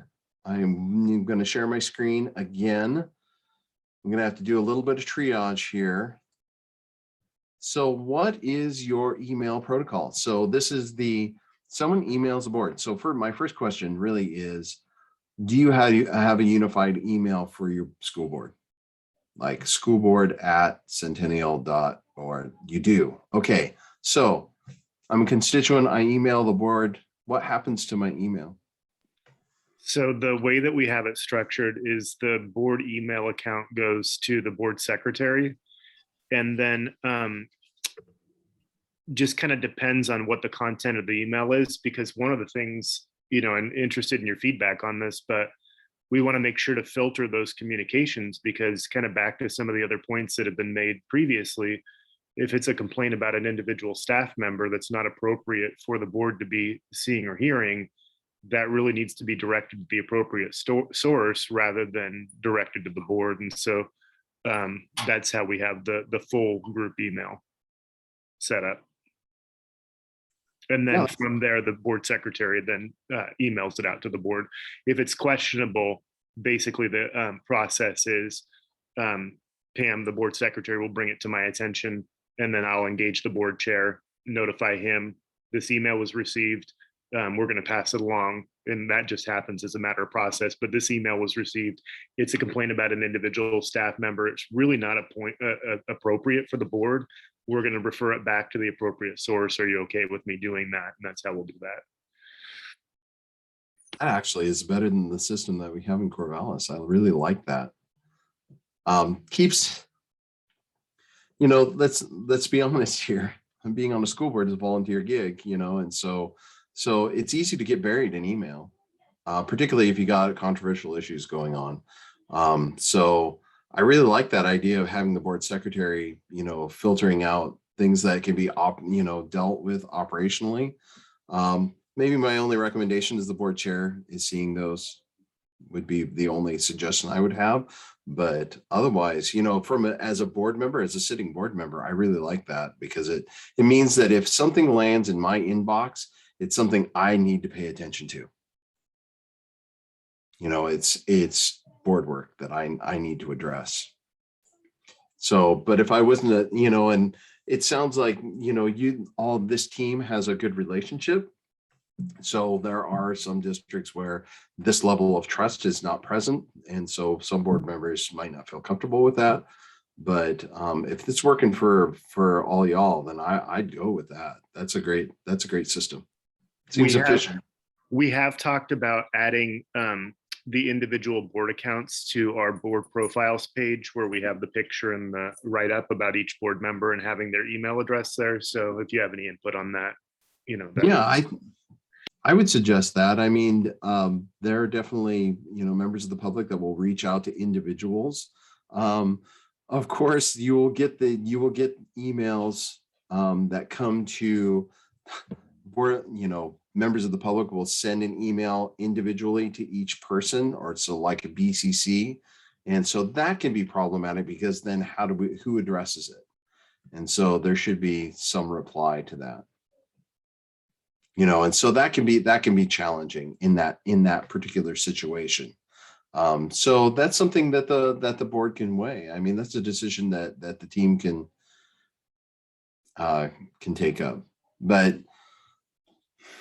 yeah, I could see it. I can see it both ways. I'm used to having my own district email, and so I'm comfortable with that. But if this team doesn't want to do it and go that direction, then I think that's fine. And so people they wouldn't be able to get your email off the website. You would have to share it with them. David, I think I saw your hand go up. Oh, I'm sorry, I put it down. It wasn't really a question. It was I just wanted to volunteer that I do want my email up there that I've volunteered to the district, even if other people don't want any emails for themselves up there. Yeah, and I mean, it's interesting though, there are different comfort levels. Particularly, there are some I've seen district websites has the name and the person's address and their phone number, their cell phone number and whatnot. And so I see Pam shaking her head. And so for some people, they just don't feel comfortable with that. And I'll be blunt here. I mean, with the political environment as it is, I'm not sure that I would be comfortable having my address on the district website. It's just, we haven't had any violence directed against, school board members, and I mean, we've had people follow to their cars after board meetings and things like that. So I don't think we've had anybody stalked or anything like that, but there are scary stories out there. So it's, keep that in mind. But I completely understand, David, wanting your email out there. And that's the norm that I've advanced in my board work with, but I leave it up to the team to make a decision. Okay, it sounds like you're handling email really well. I don't know the volume that you get, but and I guess it's not really important to discuss right now because we have exactly 6 minutes. Oh my goodness. Do I really want to talk about public meetings? I'm going to skip forward. Actually, I'm going to go over this one because we do have some new members. Not that one. I want this one. Okay, so at OSBA, we get lots of questions about the types of meetings that we have. And so this is a slide that addresses that question head on. So for you folks that have been doing this for a while, this will be a repeat, but for new folks, this might be helpful. So there are really 6 types of meetings that we deal with. Our regular meetings are the ones that we schedule in the summer, and they're part of our regular calendar and they're on the website. And then we have special meetings that we drop into our calendar. That's why it has the little paper airplane, because they fly into our calendar. And so we add those on along the way so that the board can have time to do the work that it needs to. So we're adding time to our calendar.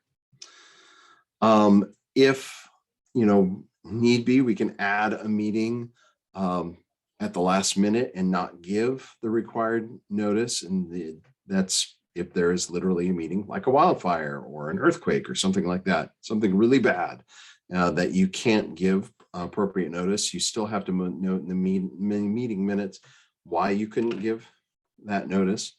But yeah, so we can add them.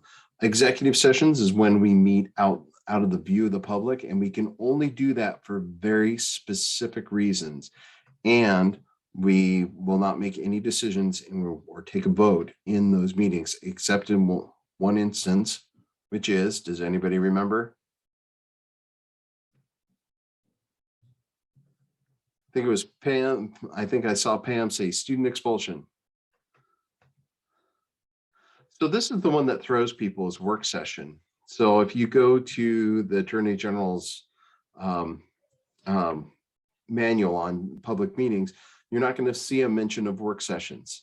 So work session is just a procedural label that we apply typically to a special meeting. Sometimes people schedule their regular, their work sessions in their regular calendar as well. But it's just a label. And what we're signaling is that the board is not going to make a decision, and is going to be on a single subject, and is probably not going to take public comment. There's a couple caveats there, though. It's still a public meeting, and you can take action if you'd like. So you can have agenda items added and then do the work session. Also, there are sometimes we have work sessions that are solely dedicated to public meetings, and those are hearings. And then the last one is that operational meeting that we do before the 30th of July, where we designate officers and the clerk and insurance company, and we do our calendar and a number of things. And that's defined in policy BCBCA. I just want to note my time. It's 8:27. So we are going to jump to the end of the talk, and I'm going to send you this whole slide deck, but you can see there's a lot. I want to bring you back to where we started. So we started this discussion with the current research in boards practices and how that impacts kids. And so this is a causal chain is done by research based from Tom's Alsbury, and it really just highlights how the work that we do as individual board members, the values, attitudes, and practice that we bring into the boardroom, it affects the board's work, it affects the board's culture over time, it affects the organization as a whole. And that finds its way into classrooms and ultimately student achievement.